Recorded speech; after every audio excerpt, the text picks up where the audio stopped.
ਵਾਹਿਗੁਰੂ ਜੀ ਕਾ ਖਾਲਸਾ ਵਾਹਿਗੁਰੂ ਜੀ ਕੀ ਫਤਿਹ।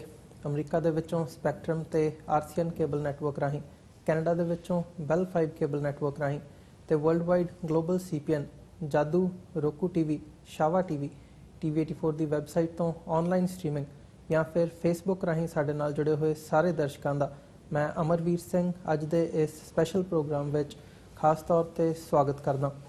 ਵਿਊਅਰਸ, ਜਿਵੇਂ ਕਿ ਅਸੀਂ ਪਿਛਲੇ ਦਿਨਾਂ ਦੇ ਵਿੱਚ ਦੇਖਿਆ ਕਿ ਜਿਹੜੀ ਗੱਲ ਕੈਨੇਡਾ ਦੇ ਓਨਟਾਰੀਓ ਸੂਬੇ ਤੋਂ ਸ਼ੁਰੂ ਹੋਈ ਸੀ ਕਿ 14 ਗੁਰਦੁਆਰਾ ਸਾਹਿਬਾਨਾਂ ਦੀਆਂ ਸਟੇਜਾਂ ਦੇ ਉੱਪਰ ਭਾਰਤੀ ਜਿਹੜੇ ਕੌਂਸਲੇਟ ਦੇ ਅਧਿਕਾਰੀ ਨੇ ਜਾਂ ਜਿਹੜੇ ਉਹਨਾਂ ਦੇ ਨੁਮਾਇੰਦੇ ਨੇ ਉਹਨਾਂ ਦੀ ਆਮਦ ਤੇ ਪਾਬੰਦੀ ਲਗਾਈ ਗਈ ਸੀ।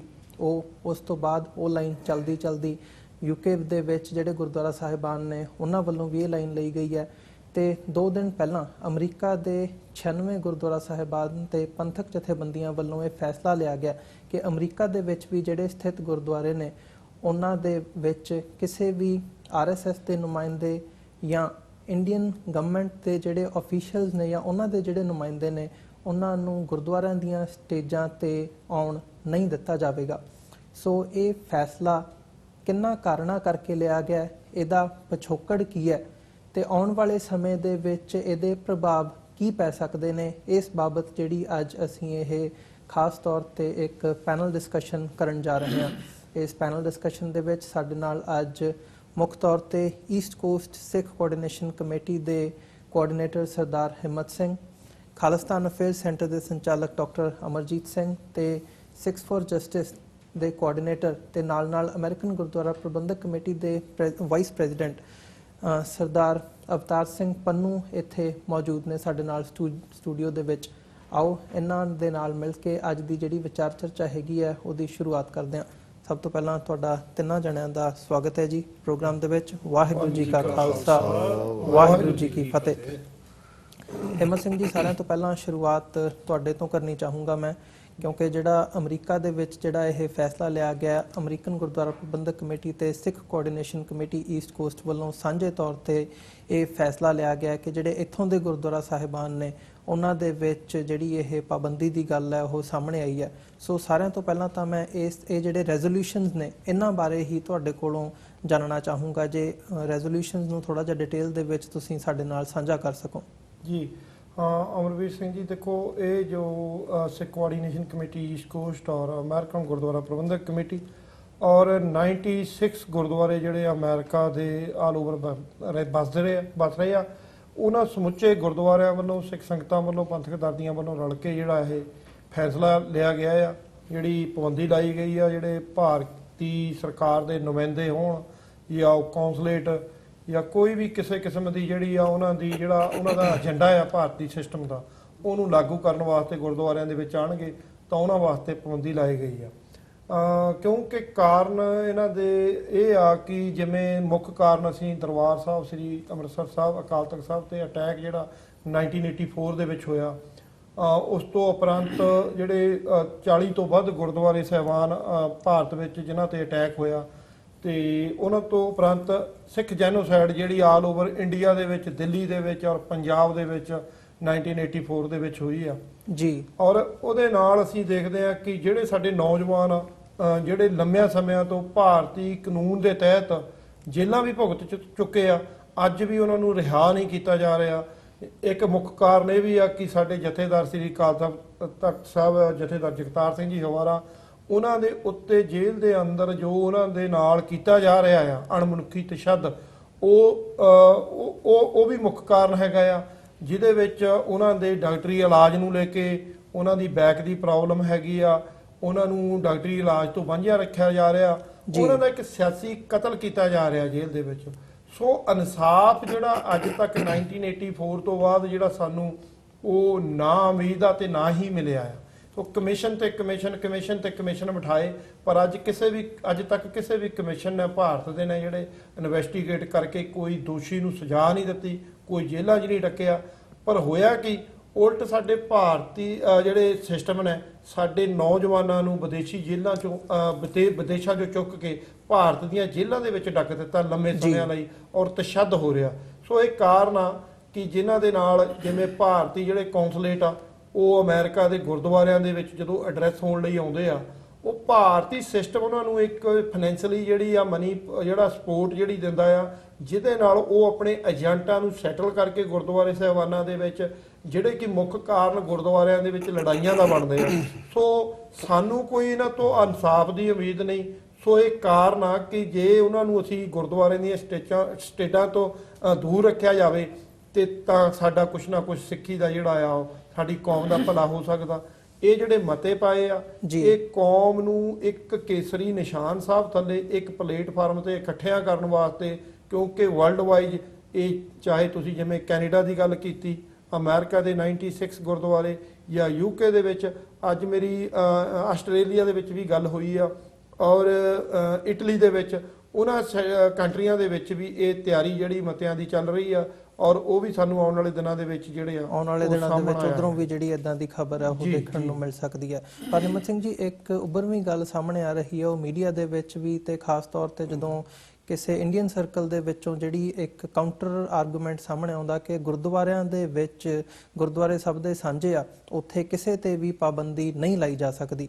ਸੋ ਹਾਲਾਂਕਿ ਤੁਸੀਂ ਕਲੈਰੀਫਾਈ ਵੀ ਕੀਤਾ ਕਿ ਸਟੇਜਾਂ ਦੇ ਉੱਪਰ ਜਿਹੜੀ ਹੈ ਇਹ ਪਾਬੰਦੀ ਲਾਈ ਗਈ ਹੈ ਤੇ ਗੁਰਦੁਆਰਿਆਂ ਦੇ ਵਿੱਚੋਂ ਨਹੀਂ, ਪਰ ਜਿਹੜਾ ਇਹ ਆਰਗੂਮੈਂਟ ਦਿੱਤਾ ਜਾ ਰਿਹਾ ਹੈ ਇਹ ਬਹੁਤ ਇੱਕ ਕਨਵਿੰਸਿੰਗ ਆਰਗੂਮੈਂਟ ਹੈ, ਤੇ ਇਹਦੇ ਜਵਾਬ ਦੇ ਵਿੱਚ ਤੁਸੀਂ ਕੀ ਕਹਿਣਾ ਚਾਹੋਗੇ? ਦੇਖੋ ਜੀ, ਇਹ ਸਾਡੇ ਮਤਿਆਂ ਨੂੰ ਜਿਹੜਾ ਭਾਰਤੀ ਮੀਡੀਆ, ਜਿਹੜਾ ਬਕਾਊ ਮੀਡੀਆ ਜਿਹਨੂੰ ਅਸੀਂ ਕਹਿੰਦੇ ਆ, ਉਹ ਨੈਗੇਟਿਵ ਤਰੀਕੇ ਨਾਲ, ਕਿਉਂਕਿ ਹਮੇਸ਼ਾ ਸਿੱਖਾਂ ਦੇ ਐਂਟੀ ਭੁਗਤਿਆ ਆ, ਉਹ ਇਸ ਮਤਿਆਂ ਨੂੰ ਇਸ ਤਰੀਕੇ ਨਾਲ ਦਿਖਾ ਰਹੇ। ਪਰ ਜਿਹੜੇ ਮਤੇ ਆ ਉਹ ਸਪਸ਼ਟ ਆ, ਜੋ ਜਿਨ੍ਹਾਂ ਚੀਜ਼ਾਂ ਤੇ ਅਸੀਂ ਪਾਬੰਦੀ ਲਾਈ, ਕਿਉਂ ਲਾਈ, ਉਹ ਮਤਿਆਂ ਦੇ ਵਿੱਚ ਸਪਸ਼ਟ ਆ। ਜੇ ਕੋਈ ਜਿਵੇਂ ਸਾਡੇ ਦਰਬਾਰ ਸਾਹਿਬ ਦਾ ਜਿਹੜਾ ਸਿਧਾਂਤ ਆ, ਉਪਦੇਸ਼ 4 ਵਰਨਾ ਕੋ ਸਾਂਝਾ, ਉੱਥੇ ਚਾਰੇ ਵਰਨਾ ਵਾਸਤੇ ਜਿਹੜੇ ਚਾਰੋਂ ਦਰਵਾਜ਼ੇ ਖੁੱਲੇ ਆ, ਜਦੋਂ ਮਰਜ਼ੀ ਆਓ, ਕੀਰਤਨ ਸੁਣੋ, ਸਰਵਣ ਕਰੋ, ਲੰਗਰ ਪ੍ਰਸ਼ਾਦ ਛਕੋ, ਉਹਨਾਂ ਵਾਸਤੇ ਕੋਈ ਪਾਬੰਦੀ ਨਹੀਂ। ਉਹ ਸਾਡੇ ਪੂਰੇ ਵਰਲਡ ਵਾਈਜ਼ ਸਾਰੇ ਹੀ ਗੁਰਦੁਆਰਿਆਂ ਦੇ ਵਿੱਚ ਉਹ ਸਿਧਾਂਤ ਜਿਹੜਾ ਸਾਡੇ ਦਰਬਾਰ ਸਾਹਿਬ ਦਾ, ਸਾਡੇ ਧੁਰੇ ਦਾ, ਉਹ ਸਾਰੇ ਹੀ ਵਰਲਡ ਦੇ ਵਿੱਚ ਲਾਗੂ ਆ। ਪਰ ਜਦੋਂ ਆਣ ਕੇ ਉਹ ਸਾਡੀਆਂ ਸਟੇਜਾਂ ਤੇ ਐਡਰੈਸ ਹੁੰਦੇ ਕਮਿਊਨਿਟੀ ਨੂੰ, ਆਪਣੀਆਂ ਪਾਲਿਸੀਆਂ ਲਾਗੂ ਕਰਦੇ ਆ ਜਿਹੜੀਆਂ ਕਿ ਸਾਡੇ ਸਿੱਖਾਂ ਵਾਸਤੇ ਘਾਤਕ ਹਨ, ਉਹਨਾਂ ਚੀਜ਼ਾਂ ਵਾਸਤੇ ਅਸੀਂ ਜਿਹੜੀਆਂ ਉਹ ਸਰਕਾਰੀ ਤੌਰ ਤੇ ਐਡਰੈਸ ਹੋਣ ਲਈ ਸਾਡੇ ਨਗਰ ਕੀਰਤਨਾਂ ਦੇ ਵਿੱਚ ਜਾਂ ਗੁਰਦੁਆਰੇ ਸਾਹਿਬਾਨਾਂ ਦੀਆਂ ਸਟੇਜਾਂ ਤੇ ਜਾਂ ਕਿਸੇ ਵੀ ਸਾਡੇ ਸਮਾਜਿਕ ਜਿਹੜੇ ਸਿੱਖ ਕੌਮ ਦੇ ਪ੍ਰੋਗਰਾਮ ਹੋਣ ਪੰਜਾਬੀਅਤ ਦੇ, ਉਹਨਾਂ ਦੇ ਵਿੱਚ ਐਡਰੈਸ ਹੋਣ ਲਈ ਆਣਗੇ ਤਾਂ ਉਹਨਾਂ ਦੇ ਵਾਸਤੇ ਇਹ ਬਿਲਕੁਲ ਸਖਤ ਸ਼ਬਦਾਂ ਦੇ ਵਿੱਚ ਪਾਬੰਦੀ ਹੈ। ਸੋ ਮਤਲਬ ਸਪਸ਼ਟ ਕੀਤਾ ਜਾਵੇ ਕਿ ਜਿਹੜੀ ਇਹ ਗੁਰਦੁਆਰਾ ਸਾਹਿਬਾਨਾਂ ਦੇ ਵਿੱਚ ਆਉਣ ਤੇ ਪਾਬੰਦੀ ਨਹੀਂ ਹੈਗੀ, ਪਰ ਜਿਹੜੀ ਗੁਰਦੁਆਰਾ ਸਾਹਿਬ ਦੀ ਸਟੇਜ ਹੈ ਉਹਦੇ ਤੋਂ ਅਧਿਕਾਰਤ ਤੌਰ ਤੇ ਕੋਈ ਵੀ ਇੰਡੀਅਨ ਅਫੀਸ਼ੀਅਲ ਜਾਂ ਉਹਨਾਂ ਦੇ ਨੁਮਾਇੰਦੇ, ਉਹਨਾਂ ਦੇ ਬੋਲਣ ਤੇ ਪਾਬੰਦੀ ਹੈਗੀ ਹੈ। ਜੀ ਬਿਲਕੁਲ ਜੀ। ਡਾਕਟਰ ਸਾਹਿਬ, ਮੈਂ ਤੁਹਾਡੇ ਵੱਲ ਆਉਣਾ ਚਾਹੂੰਗਾ। ਜਦੋਂ ਅਸੀਂ 1984 ਤੋਂ ਬਾਅਦ ਦਾ ਸਮਾਂ ਹੀ ਦੇਖਦੇ ਹਾਂ, ਜਦੋਂ ਇਹ ਇੱਕ ਵਿਚਕਾਰ ਇੱਕ ਲਾਈਨ ਖਿੱਚੀ ਗਈ ਸੀਗੀ ਸਿੱਖ ਨੇਸ਼ਨ ਤੇ ਇੰਡੀਅਨ ਅਥਾਰਟੀਜ਼ ਦੇ ਵਿਚਾਲੇ, ਉਦੋਂ ਤੋਂ ਹੀ ਜਿਹੜੀਆਂ ਇੱਥੇ ਦੀਆਂ ਅੰਬੈਸੀਆਂ ਨੇ ਜਾਂ ਕੌਂਸੂਲੇਟ ਨੇ, ਉਹਨਾਂ ਦੇ ਨੁਮਾਇੰਦਿਆਂ ਦਾ ਆਉਣਾ ਤਕਰੀਬਨ ਲਗਭਗ ਸਾਰੇ ਗੁਰਦੁਆਰਾ ਸਾਹਿਬਾਨਾਂ ਵਿੱਚ ਬੰਦ ਹੋਇਆ ਸੀ। ਇਹ ਕੋਈ ਜਿਹੜਾ ਵਰਤਾਰਾ ਹੈਗਾ ਇਹ ਵੀ ਨਵਾਂ ਨਹੀਂ ਹੈਗਾ। ਸੋ ਇਹਦੇ ਪਿਛੋਕੜ ਦੇ ਵਿੱਚ ਮੈਂ ਤੁਹਾਡੇ ਕੋਲੋਂ ਪੁੱਛਣਾ ਚਾਹੂੰਗਾ, ਜਿਹੜਾ ਇਹ ਫੈਸਲਾ ਹੁਣ ਓਨਟਾਰੀਓ ਤੋਂ ਸ਼ੁਰੂ ਹੋ ਕੇ ਬਾਕੀ ਗੁਰਦੁਆਰਾ ਸਾਹਿਬਾਨਾਂ ਤੱਕ, ਬਾਕੀ ਮੁਲਕਾਂ ਤੱਕ ਪਹੁੰਚਿਆ, ਇਹਦੇ ਪਿਛੋਕੜ ਦੇ ਵਿੱਚ ਤੁਸੀਂ ਕੀ ਦੇਖਦੇ ਹੋ? ਇਹਦੇ ਐਗਜ਼ੈਕਟਲੀ ਜਿਹੜੇ ਕਾਰਨ ਹੈਗੇ ਨੇ ਉਹ ਕੀ ਸਮਝਦੇ ਹੋ? ਦੇਖੋ, ਜਿਵੇਂ ਭਾਈ ਹਿੰਮਤ ਸਿੰਘ ਹੋਰਾਂ ਨੇ ਕਿਹਾ ਹੈ, ਮੈਂ ਥੋੜਾ ਇਹਨੂੰ ਹੋਰ ਸਪਸ਼ਟ ਕਰਦੇ ਹਾਂ। ਰੈਜ਼ੋਲੂਸ਼ਨ ਇੱਕ ਹੈ, ਇੱਕ ਫ੍ਰੈਂਚ ਜ਼ਬਾਨ ਦੀ ਟਰਮ ਹੈ ਰੈਜ਼ਨ ਡੈਟਰੇ। ਉਹਦਾ ਮਤਲਬ ਹੁੰਦਾ ਹੈ ਕਿ ਵੀ ਇਹ ਜਿਹੜਾ ਅਸੀਂ ਕਨਕਲੂਜਨ ਕਰ ਰਹੇ ਹਾਂ ਕਿ ਵੀ ਕੋਈ ਵੀ ਇੰਡੀਅਨ ਐਮਬੈਸੀ ਨਾਲ ਸੰਬੰਧਿਤ, ਕੌਂਸੂਲੇਟ ਨਾਲ ਸੰਬੰਧਿਤ, ਉਹਨਾਂ ਦਾ ਅਧਿਕਾਰੀ ਜਾਂ ਉਹਨਾਂ ਦੀ ਅੱਗੋਂ ਆਊਟਫਿਟ RSS ਜਾਂ ਉਹਨਾਂ ਦਾ ਕੋਈ ਨੁਮਾਇੰਦਾ ਹੈ, ਉਹਨਾਂ ਦੇ ਲਈ ਅਸੀਂ ਗੁਰਦੁਆਰਾ ਸਟੇਜਾਂ ਬੰਦ ਕਰ ਰਹੇ ਹਾਂ।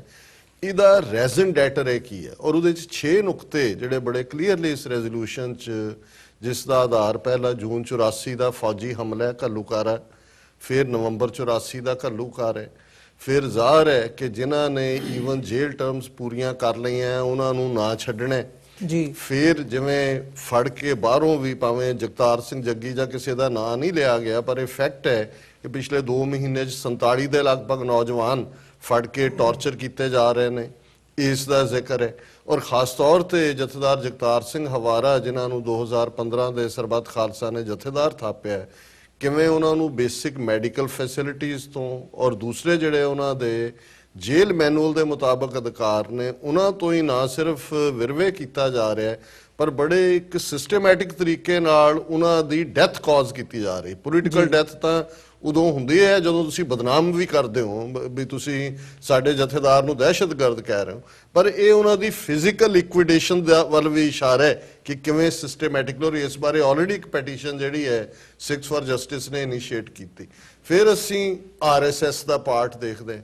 ਸੋ ਇਹਨਾਂ ਸਾਰਿਆਂ ਨੂੰ ਆਧਾਰ ਬਣਾ ਕੇ ਕਿਹਾ ਗਿਆ। ਔਰ ਇੱਕ ਗੱਲ ਦਾ ਧਿਆਨ ਰਹੇ ਕਿ ਜੂਨ 84 ਫਾਈਨਲ ਵਾਟਰਸ਼ੈਡ ਸੀ ਸਾਡਾ ਤੇ ਇੰਡੀਅਨ ਸਟੇਟ ਦੀ ਰਿਲੇਸ਼ਨਸ਼ਿਪ ਦਾ, ਔਰ ਉਹਦੇ ਚੋਂ ਹੀ 26 ਜਨਵਰੀ 1986 ਦਾ ਸਰਬੱਤ ਖਾਲਸਾ ਔਰ 29 ਅਪ੍ਰੈਲ 1986 ਦੀ ਖਾਲਿਸਤਾਨ ਦੀ ਡੈਕਲੇਰੇਸ਼ਨ ਨੇ ਲਾਈਨ ਖਿੱਚ ਦਿੱਤੀ ਸੀ ਜੀ।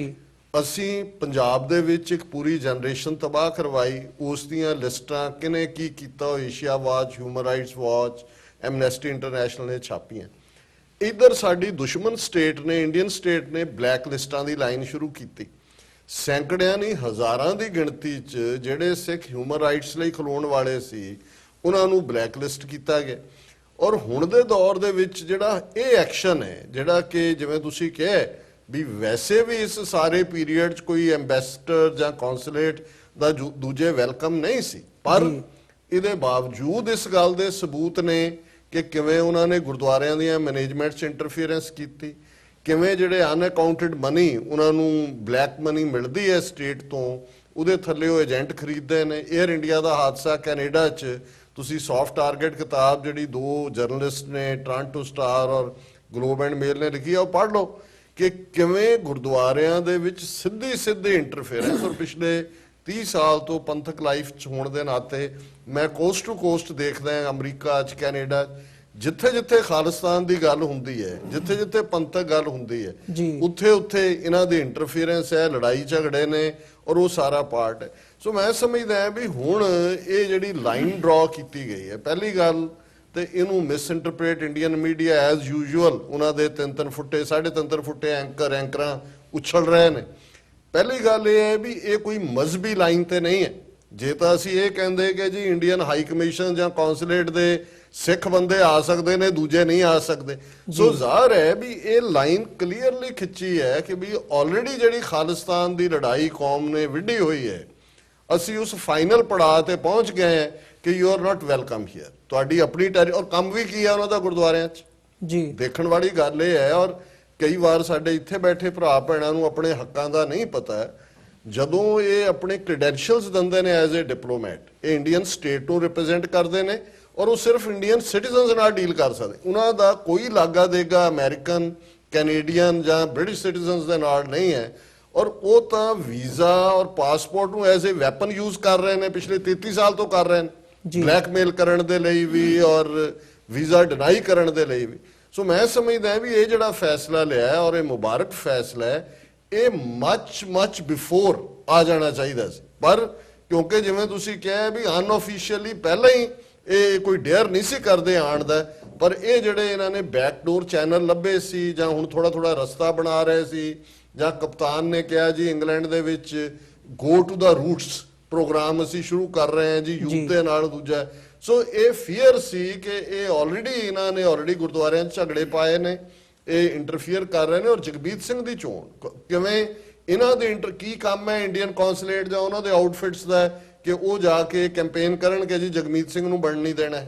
ਸੋ ਇਸੇ ਤਰ੍ਹਾਂ RSS ਦੀਆਂ ਪੂਰੀਆਂ ਆਊਟਫਿਟਸ, ਰਾਸ਼ਟਰੀ ਸਿੱਖ ਸੰਗਤ ਕੀ ਕਰ ਰਹੀ ਹੈ, ਤਾਲਕਟੋਰਾ ਸਟੇਡੀਅਮ 'ਚ ਇਹਨਾਂ ਦਾ ਕੀ ਕੰਮ ਹੈ, ਜਾਂ ਇੱਥੇ ਉਹ ਨਵਤੇਜ ਸਿੰਘ ਸਰਨਾ ਬੈਠਾ ਜੀ ਸਮਿਥ ਸੋਨੀਅਨ 'ਚ ਅਸੀਂ 350 ਸਾਲਾ ਮਨਾ ਰਹੇ ਹਾਂ। ਤੁਹਾਡਾ ਖਾਸ ਗੁਰੂ ਗੋਬਿੰਦ ਸਿੰਘ ਸਾਹਿਬ ਲਈ ਪਿਆਰ ਜਾਗਿਆ, ਤੁਸੀਂ ਰਾਮ ਕ੍ਰਿਸ਼ਨ ਦੂਜੇ ਮਨਾਓ, ਹਿੰਦੂ ਸਟੇਟ ਤੁਸੀਂ ਆਪਣੇ ਆਪ ਨੂੰ ਬਣਾਉਣ ਜਾ ਰਹੇ। ਸੋ ਸਾਡਾ ਇਹ ਫੀਅਰ ਇਹ ਸੀ ਕਿ ਵੀ ਇਹ ਹੁਣ ਸਿੱਧੇ ਟਕਰਾਅ ਵੱਲ ਗੱਲ ਹੋਏਗੀ। ਔਰ ਅਸੀਂ ਇਹ ਗੱਲ ਅਸੀਂ ਪਾਬੰਦ ਹੈ ਇੰਟਰਨੈਸ਼ਨਲ ਲਾਅ ਦੇ, ਅਸੀਂ ਪਾਬੰਦ ਹੈ ਆਪਣੇ ਮੁਲਕਾਂ ਦੇ ਲਾਅ ਦੇ, ਔਰ ਜਿਹੜੇ ਸਿੱਖੀ ਦੀਆਂ ਬੇਸਿਕਸ ਨੇ ਉਹਦੇ ਨਾਲ ਕੋਈ ਕੰਪਰੋਮਾਈਜ਼ ਨਹੀਂ ਹੈ। ਗੁਰਦੁਆਰੇ ਖੁੱਲੇ ਨੇ, ਲੇਕਿਨ ਇਹ ਅਸੀਂ ਇੰਡੀਅਨ ਸਟੇਟ ਨੂੰ ਬਾਹਰਲੇ ਸਿੱਖਾਂ ਨੇ 5 ਮਿਲੀਅਨ ਸਿੱਖ ਕਿਉਂਕਿ ਜਿਹੜੀ ਮੂਵਮੈਂਟ ontario ਗੁਰਦੁਆਰਾ ਕਮੇਟੀ ਨੇ ਸ਼ੁਰੂ ਕੀਤੀ, ਬ੍ਰਿਟੇਨ ਔਰ ਅਮਰੀਕਾ, ਇਹ ਗਲੋਬਲ ਹੋਏਗੀ।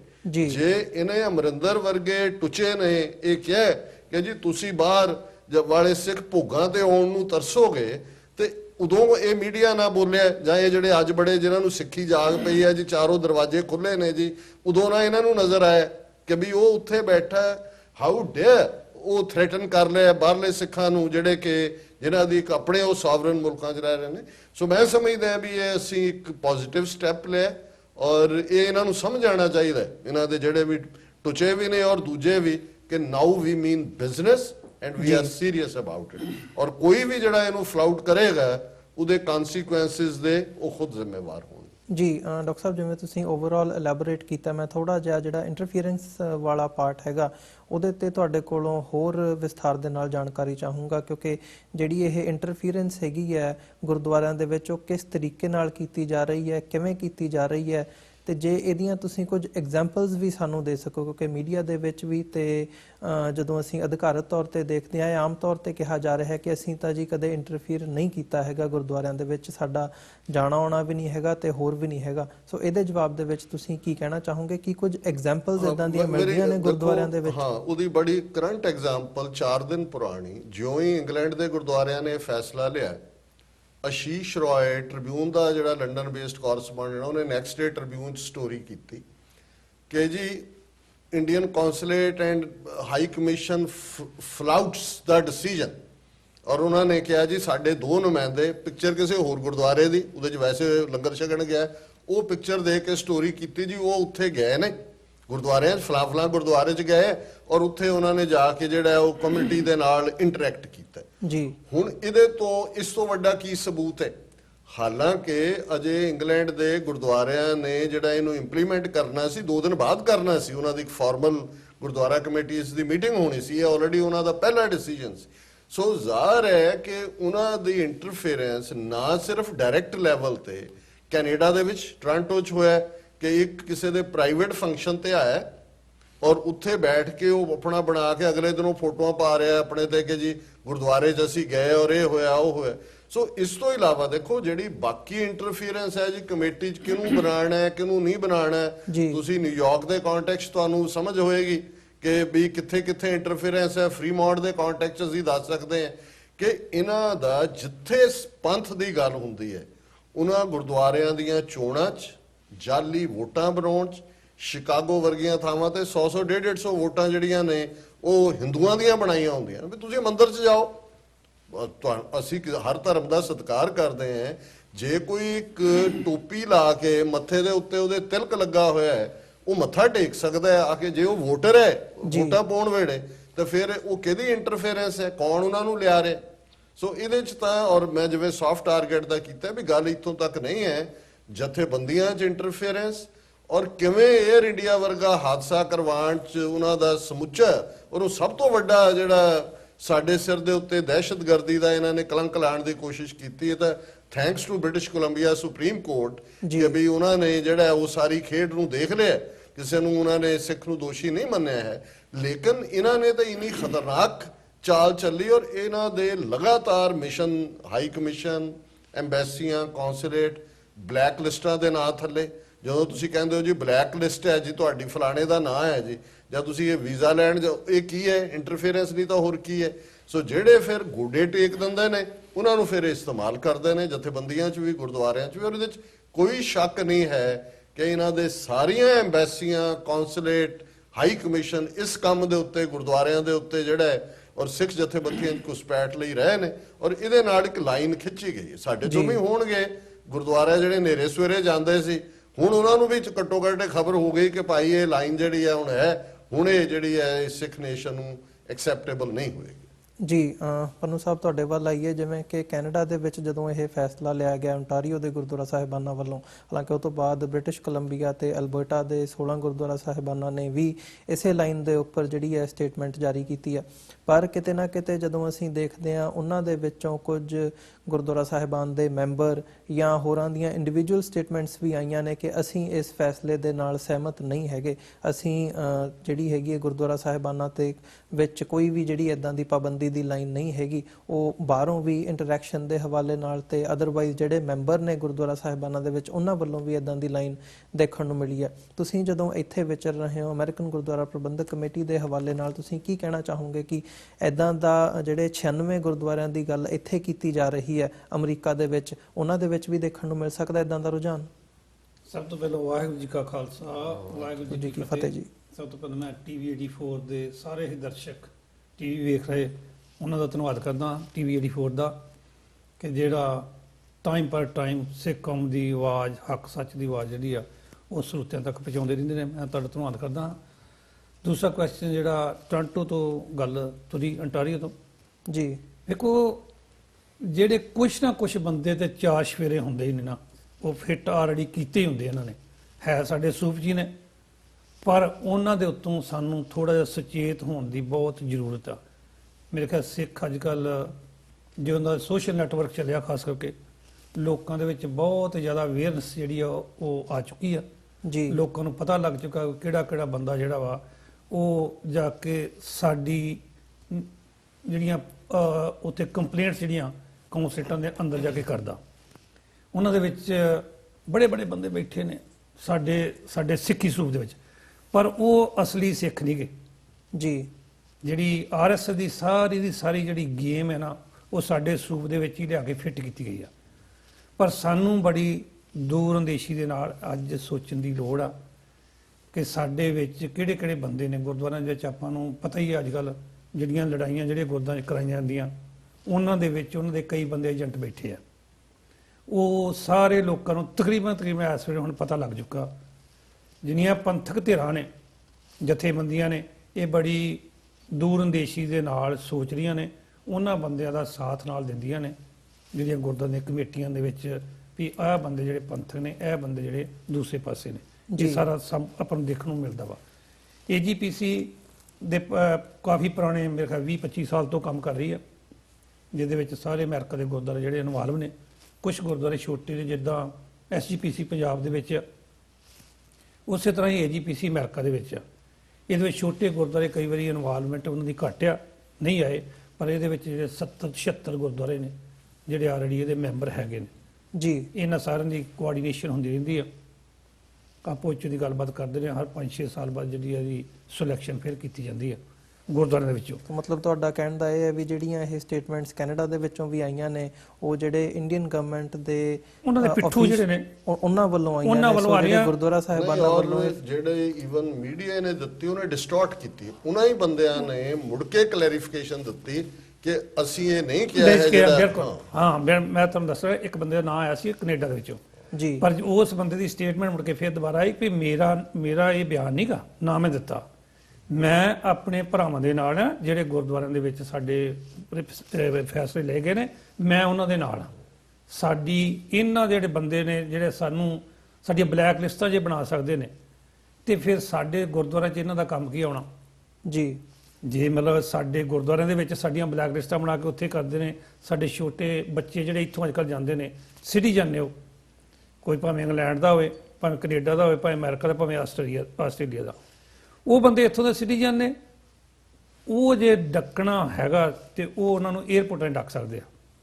ਪਰ ਇਹ ਸਾਰੀ ਚਾਲ ਜਿਹੜੀ ਆ ਉਹ ਜਿਹੜੇ ਏਜੰਟ ਬੈਠੇ ਨੇ ਬਾਹਰਲੀਆਂ ਕੰਟਰੀਆਂ 'ਚ ਉਹ ਇਨਫੋਰਮੇਸ਼ਨ ਉਹਨਾਂ ਨੂੰ ਦਿੰਦੇ ਨੇ ਤੇ ਪੰਜਾਬ ਗਵਰਨਮੈਂਟ ਜਿਹੜੀ ਆ ਇਸ ਵੇਲੇ ਉਹ ਜਿਹੜੀ ਆ ਘਰਾਂ ਤੋਂ ਚੁੱਕ ਕੇ ਦਹਿਸ਼ਤਗਰਦੀ ਦਾ ਜਿਹੜਾ ਮਾਹੌਲ ਜਿਹੜਾ ਵਾ ਉਹ ਪੈਦਾ ਕਰਕੇ ਤੇ ਸਾਨੂੰ ਸਾਡੇ ਲੋਕਾਂ ਦਾ ਮਨੋਬਲ ਡੇਗਣ ਵਾਸਤੇ ਜਾਂ ਜਿਹੜਾ ਸਿੱਖ ਕੌਮ ਜਿਹੜੀ ਆਜ਼ਾਦੀ ਦੇ ਵੱਲ ਤੁਰ ਰਹੀ ਆ ਆਪਣੀ ਆਜ਼ਾਦ ਰੈਫਰੈਂਡਮ ਦੀ ਗੱਲ ਕਰ ਰਹੀ ਆ ਉਹਦੇ ਵਾਸਤੇ ਇਹ ਜਿਹੜਾ ਵਾ ਹਊਆ ਇੱਕ ਬਣਾ ਰਹੇ ਨੇ। ਪਰ ਸਿੱਖ ਕੌਮ ਬੜੀ ਸੁਚੇਤ ਹੈ ਹੁਣ ਇਹੋ ਜਿਹੇ ਡਰਨ ਦੀ ਕੋਈ ਲੋੜ ਨਹੀਂ ਹੈਗੀ। ਮਤਲਬ ਜਿਹੜੇ ਔਰ ਡਿਸਟੋਰਸ਼ਨ ਆਫ ਮੀਡੀਆ ਦੀ ਜਿਵੇਂ ਮੈਂ ਅੱਗੇ ਗੱਲ ਕੀਤੀ ਹੈ ਵੀ ਇੰਗਲੈਂਡ ਦੀ ਜਿਹੜੀ ਉਹਨਾਂ ਨੇ ਖਬਰ ਲਾਈ ਕਿ ਜੀ 2 ਉਹਨਾਂ ਦੇ ਅਫੀਸ਼ੀਅਲਸ ਨੇ ਡਿਫਾਈ ਕੀਤਾ ਬੈਨ ਗੁਰਦੁਆਰੇ ਜਿਸ ਗੁਰਦੁਆਰੇ ਦੀ ਪਿਕਚਰ ਦਿੱਤੀ ਉਹਨਾਂ ਨੇ ਕਿਹਾ ਇੱਥੇ ਆਇਆ ਹੀ ਨਹੀਂ ਹੈ ਜੀ। ਖਬਰ ਕਿਸੇ ਥਾਂ ਦੀ ਪਿਕਚਰ ਕਿਸੇ ਦੀ ਯੂਜ਼ ਹੋ ਰਹੀ ਹੈ। ਸੋ ਇਹ ਬਹੁਤ ਸਾਰੀ ਮਿਸ ਇਨਫੋਰਮੇਸ਼ਨ ਜਿਹੜਾ ਇਹ ਮੀਡੀਆ ਰਾਹੀਂ ਕਰ ਰਹੇ ਨੇ ਇਹਨਾਂ ਤੋਂ ਖਬਰਦਾਰ ਹੋਣ ਦੀ ਲੋੜ। ਜਿੱਦਾਂ ਮਤਲਬ ਤੁਹਾਨੂੰ ਪਤਾ ਹੋਵੇਗਾ ਕੈਨੇਡਾ ਦੇ ਵਿੱਚ ਪਿਛਲੇ ਸਾਲ ਜਿਹੜਾ ਇੰਡੀਅਨ ਕੌਂਸਲੇਟ ਆ ਉਹਦੇ ਉੱਤੇ ਕੇਸ ਪਾਇਆ ਸੀਗਾ ਸਿੱਖ ਫॉर ਜਸਟਿਸ ਨੇ। ਉਹ ਉਸੇ ਦਾ ਨਿਤਾਰਾ ਵਾ ਬਾਕੀ ਗੁਰਦੁਆਰਿਆਂ ਦੇ ਵਿੱਚ ਜਾ ਕੇ ਆਪਣੀਆਂ ਇੰਟਰਫੇਸ ਕਰਨੇ। ਤੁਸੀਂ ਕਹਿੰਦੇ ਇੰਟਰਫੇਅਰ ਕਿੱਦਾਂ ਕਰਦੇ ਨੇ ਇਹ ਇੰਟਰਫੇਅਰ ਸਾਡੇ ਵਿੱਚ ਕਰਦੇ ਸੀ। ਇਸੇ ਤਰ੍ਹਾਂ ਕੈਲੀਫੋਰਨੀਆ ਦੇ ਅਸ਼ੋਕ ਜਿਹੜਾ ਮਤਲਬ ਜੈਨੋਸਾਈਡ ਦਾ ਮਤਾ ਜਿਹੜਾ ਪਾਸ ਉੱਥੇ ਹੋ ਰਿਹਾ ਤੇ ਉਹ ਸਿੱਧਾ ਦਾ ਸਿੱਧਾ ਜਾ ਕੇ ਉਸ ਤੋਂ ਸਿਟੀ ਦੇ ਮੇਅਰ ਨੂੰ ਆਪਣੀ ਜਾ ਕੇ ਇੰਟਰਫੇਅਰ ਕਰਕੇ ਮੈਂ ਐਮਬੈਸਡਰ ਹਾਂ ਉੱਥੋਂ ਦਾ ਤੇ ਫਿਰ ਵੀ ਸਿੱਖ ਕੌਮ ਨੇ ਉੱਥੇ ਜਿਹੜਾ ਮਤਾ ਜੈਨੋਸਾਈਡ ਦਾ ਜਿਹੜਾ ਪਾਸ ਕੀਤਾ ਵਾ ਇਸੇ ਤਰ੍ਹਾਂ ਇੰਟਰਫੇਅਰ ਵਿੱਚ ਇਹ ਰੈਫਰ ਕਰ ਰਹੇ ਨੇ ਫ੍ਰੈਜ਼ਨੋ ਸਿਟੀ ਕਾਉਂਸਲ ਨੇ ਜਦੋਂ ਪਾਸ ਕਰਨਾ ਸੀ ਇੰਡੀਅਨ ਕੌਂਸੂਲੇਟ ਨੇ ਇਨ ਪਰਸਨ ਉਹਨਾਂ ਦੇ ਜਿਹੜੇ 2 ਕਾਉਂਸਲਰ ਸੀ ਉਹਨਾਂ ਨੂੰ ਅਪਰੋਚ ਕੀਤਾ ਕਿ ਡੋਂਟ ਸਪੋਰਟ ਦਾ ਉਹ ਗੱਲ ਸਾਹਮਣੇ ਆ ਗਈ। ਹਾਲਾਂ ਉਹ ਮਤਾ ਬਾਅਦ 'ਚ ਪੂਰਾ ਫੋਰਸਫੁਲੀ ਪਾਸ ਹੋਇਆ ਹੈ ਔਰ ਇਹ ਮੂਵ ਹੋਇਆ ਕਿ ਇਸ ਕੌਂਸੂਲੇਟ ਨੂੰ ਅਸ਼ੋਕ ਨਾਂ ਸੀ ਉਹਦਾ। ਅਸ਼ੋਕ ਰਾਂ ਜੀ। ਹਾਂ, ਕਿ ਇਹਨੂੰ ਜਿਹੜਾ ਪਰਸੋਨਾ ਨਾਨ ਗ੍ਰੈਟਾ ਡਿਕਲੇਅਰ ਕੀਤਾ ਜਾਵੇ, ਇਹਨੂੰ ਬਾਹਰ ਕੱਢੋ ਮੁਲਕ ਚੋਂ। ਸੋ ਇੱਕ ਨਹੀਂ, ਇਹ ਤਾਂ ਜੇ ਤੁਸੀਂ ਸੌਫਟ ਟਾਰਗੇਟ ਤੋਂ ਲੈ ਕੇ ਹੁਣ ਤੱਕ ਰੱਖੋ, ਇਹ ਕੰਮ ਇੱਕ ਇਹਨਾਂ ਦਾ ਡਿਪਾਰਟਮੈਂਟ ਹੈ ਹਰ ਕੌਂਸੂਲੇਟ 'ਚ, ਜਿਹੜਾ ਡੀਲ ਹੀ ਸਿੱਖਾਂ ਦੇ ਨਾਲ ਕਰਦਾ ਹੈ ਕਿ ਇੰਟਰਫੀਅਰ ਕਿਵੇਂ ਕਰਨਾ ਹੈ, ਇਹਨਾਂ ਨੂੰ ਬਦਨਾਮ ਕਿਵੇਂ ਕਰਨਾ ਹੈ, ਡਿਸਟੋਰਟ ਕਿਵੇਂ ਕਰਨਾ ਹੈ, ਇਸੇ ਕੰਮ ਤੇ ਲਾਏ ਹੋਏ ਨੇ ਜੀ। ਤੁਹਾਡਾ ਬਹੁਤ-ਬਹੁਤ ਧੰਨਵਾਦ, ਤੁਸੀਂ ਆਪਣਾ ਸਮਾਂ ਕੱਢਿਆ ਤੇ ਵਿਚਾਰ ਸਾਂਝੇ ਕੀਤੇ ਆ। ਇੱਕ ਛੋਟਾ ਜਿਹਾ ਬ੍ਰੇਕ ਅਸੀਂ ਲਵਾਂਗੇ ਤੇ ਬ੍ਰੇਕ ਤੋਂ ਬਾਅਦ ਮੈਂ ਸਾਡੇ ਦਰਸ਼ਕ ਜਿਹੜੇ ਸਾਡੇ ਨਾਲ ਜੁੜੇ ਹੋਏ ਨੇ ਉਹਨਾਂ ਨੂੰ ਵੀ ਦੱਸਦੇ ਹਾਂ। ਇੱਕ ਛੋਟੇ ਜਿਹੇ ਬ੍ਰੇਕ ਤੋਂ ਬਾਅਦ ਜਿਹੜੀ ਅੱਜ ਦੀ ਵਿਚਾਰ ਚਰਚਾ ਹੈਗੀ ਆ ਉਹਨੂੰ ਅਸੀਂ ਦੁਬਾਰਾ ਸ਼ੁਰੂ ਕਰਾਂਗੇ।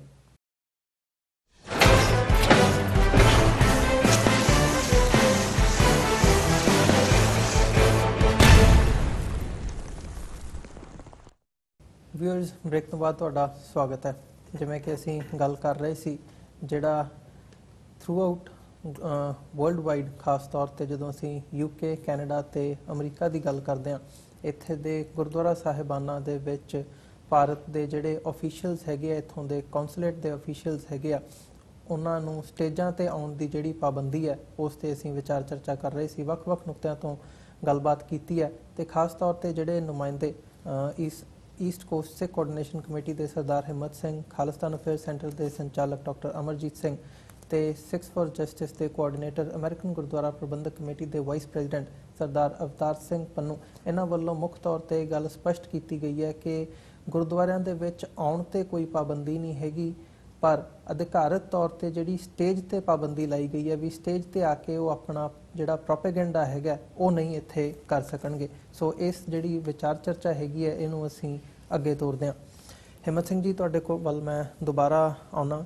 ਜਿਹੜੀ ਆਮ ਤੌਰ ਤੇ ਜਦੋਂ ਅਸੀਂ ਦੇਖਦੇ ਹਾਂ ਕਿ ਇੰਟਰਫੀਅਰੈਂਸ ਦੀ ਅਸੀਂ ਗੱਲ ਕੀਤੀ ਹੈ ਪਿਛਲੇ ਸੈਗਮੈਂਟ ਦੇ ਵਿੱਚ, ਤੇ ਇੱਕ ਗੱਲ ਹੁੰਦੀ ਹੈ ਵੀ ਬਲੈਕ ਲਿਸਟਾਂ ਬਣਾਈਆਂ ਗਈਆਂ ਨੇ, ਉਹ ਵੀ ਇੰਡੀਅਨ ਸਰਕਾਰ ਵੱਲੋਂ ਕਈ ਵਾਰ ਇਹ ਗੱਲ ਕੀਤੀ ਗਈ ਹੈ ਕਿ ਅਸੀਂ ਜੀ ਬਲੈਕ ਲਿਸਟ ਜਿਹੜੀ ਹੈਗੀ ਹੈ ਉਹ ਖਤਮ ਕਰ ਦਿਆਂਗੇ, ਉਹਦੇ 'ਚ ਨਾਂ ਘਟਾ ਦਿੱਤੇ ਨੇ, ਵਧਾ ਦਿੱਤੇ ਨੇ, ਹੁਣ ਇੰਨੇ ਰਹਿ ਗਏ ਨੇ, ਹੁਣ ਇੰਨੇ ਰਹਿ ਗਏ ਨੇ। ਹਾਲਾਂਕਿ ਜਨਤਕ ਤੌਰ ਤੇ ਉਹ ਨਹੀਂ ਹਜੇ ਤੱਕ ਸਾਹਮਣੇ ਆਈ, ਪਰ ਉਹ ਹਮੇਸ਼ਾ ਉਹਨੂੰ ਕਿਹਾ ਜਾਂਦਾ ਕਿ ਜੀ ਉਹ ਅਸੀਂ ਉਹਦੇ ਤੇ ਕੰਮ ਕਰ ਰਹੇ ਹਾਂ। ਤੇ ਇੰਟਰੈਕਸ਼ਨ ਜਦੋਂ ਅਸੀਂ ਗੱਲ ਕਰਦੇ ਹਾਂ ਗੁਰਦੁਆਰਿਆਂ ਦੇ ਨਾਲ ਜਾਂ ਸਿੱਖ ਨੁਮਾਇੰਦਿਆਂ ਦੇ ਨਾਲ ਕੀਤੀ ਜਾਂਦੀ ਹੈ ਵੀ ਜੀ ਤੁਸੀਂ ਵਾਪਸ ਆਓ, ਮੁੱਖ ਧਾਰਾ ਦੇ ਵਿੱਚ ਸ਼ਾਮਲ ਹੋ, ਤੇ ਵੀਜ਼ਾ ਵੀ ਦੇਣ ਦੀ ਗੱਲ ਕੀਤੀ ਜਾਂਦੀ ਹੈ, ਤੁਹਾਨੂੰ ਵੀਜ਼ਾ ਦੇਵਾਂਗੇ, ਬਲੈਕ ਲਿਸਟ ਕੋਈ ਨਹੀਂ ਹੈਗੀ, ਉਹਦੇ ਵਿੱਚੋਂ ਨਾਮ ਜਿਹੜੇ ਹੈਗੇ ਆ ਉਹ ਸਾਰੇ ਕੱਢ ਦਿੱਤੇ ਨੇ। ਸੋ ਜਿਹੜੀ ਇਹ ਬੈਕ ਚੈਨਲ ਟਾਕਸ ਹੁੰਦੀਆਂ ਨੇ ਉਹ ਕਾਫੀ ਜਿਹੜੀਆਂ ਪਿਛਲੇ ਸਮੇਂ ਦੇ ਵਿੱਚ ਦੇਖਣ ਨੂੰ ਮਿਲਦੀਆਂ ਨੇ। ਸੋ ਤੁਹਾਨੂੰ ਲੱਗਦਾ ਵੀ ਇਸ ਫੈਸਲੇ ਦੇ ਨਾਲ ਜਿਹੜਾ ਇਹ ਰੈਜ਼ੋਲੂਸ਼ਨ ਕੀਤਾ ਗਿਆ ਇਹਦੇ ਨਾਲ ਉਹ ਸਾਰੇ ਪਾਰਟ ਨੂੰ ਠੱਲ ਪਵੇਗੀ? ਦੇਖੋ ਜੀ, ਜਿਹੜੇ ਵੀਜ਼ਿਆਂ ਦੀ ਤੁਸੀਂ ਗੱਲ ਕਰਦੇ ਆ, ਮੈਂ ਸਮਝਦਾ ਵੀ ਜੋ 1984 ਤੋਂ ਬਾਅਦ, ਅਟੈਕ ਤੋਂ ਬਾਅਦ ਅੱਜ ਤੱਕ ਜਿਹੜਾ ਜੈਨੋਸਾਈਡ ਵੱਖ-ਵੱਖ ਰੂਪਾਂ ਦੇ ਵਿੱਚ ਚੱਲ ਰਿਹਾ, ਜਾਂ ਉਸ ਵੇਲੇ ਦੇ ਬਿਆਨ ਤੇ ਬੁੱਚੜ ਨੇ ਜਿਹੜਾ ਸਿੱਖ ਨੌਜਵਾਨਾਂ ਨੇ ਝੂਠੇ ਪੁਲਿਸ ਮੁਕਾਬਲਿਆਂ ਦੇ ਵਿੱਚ ਸ਼ਹੀਦ ਕੀਤਾ, ਉਹਨਾਂ ਸ਼ਹੀਦਾਂ ਦੇ ਲਹੂ ਦਾ ਮੁੱਲ ਜਿਹੜਾ ਆ ਉਹ ਅਸੀਂ ਪਾਸਪੋਰਟਾਂ ਦੇ ਨਾਲ ਨਹੀਂ ਖਰੀਦ ਸਕਦੇ। ਸੋ ਮੈਂ ਸਮਝਦਾ ਜਿਹੜੀ ਬਲੈਕ ਲਿਸਟ ਵੀ ਬਣਾਈ ਆ ਉਹ ਇਹਨਾਂ ਨੇ ਬਣਾਈ ਆ। ਸੋ ਸਾਡਾ ਜਿਹੜਾ ਉਹਨਾਂ ਨੇ ਬਣਾਈ ਆ ਉਹੀ ਤੋੜਨ ਦੀ ਗੱਲ ਕਰਦੇ ਆ।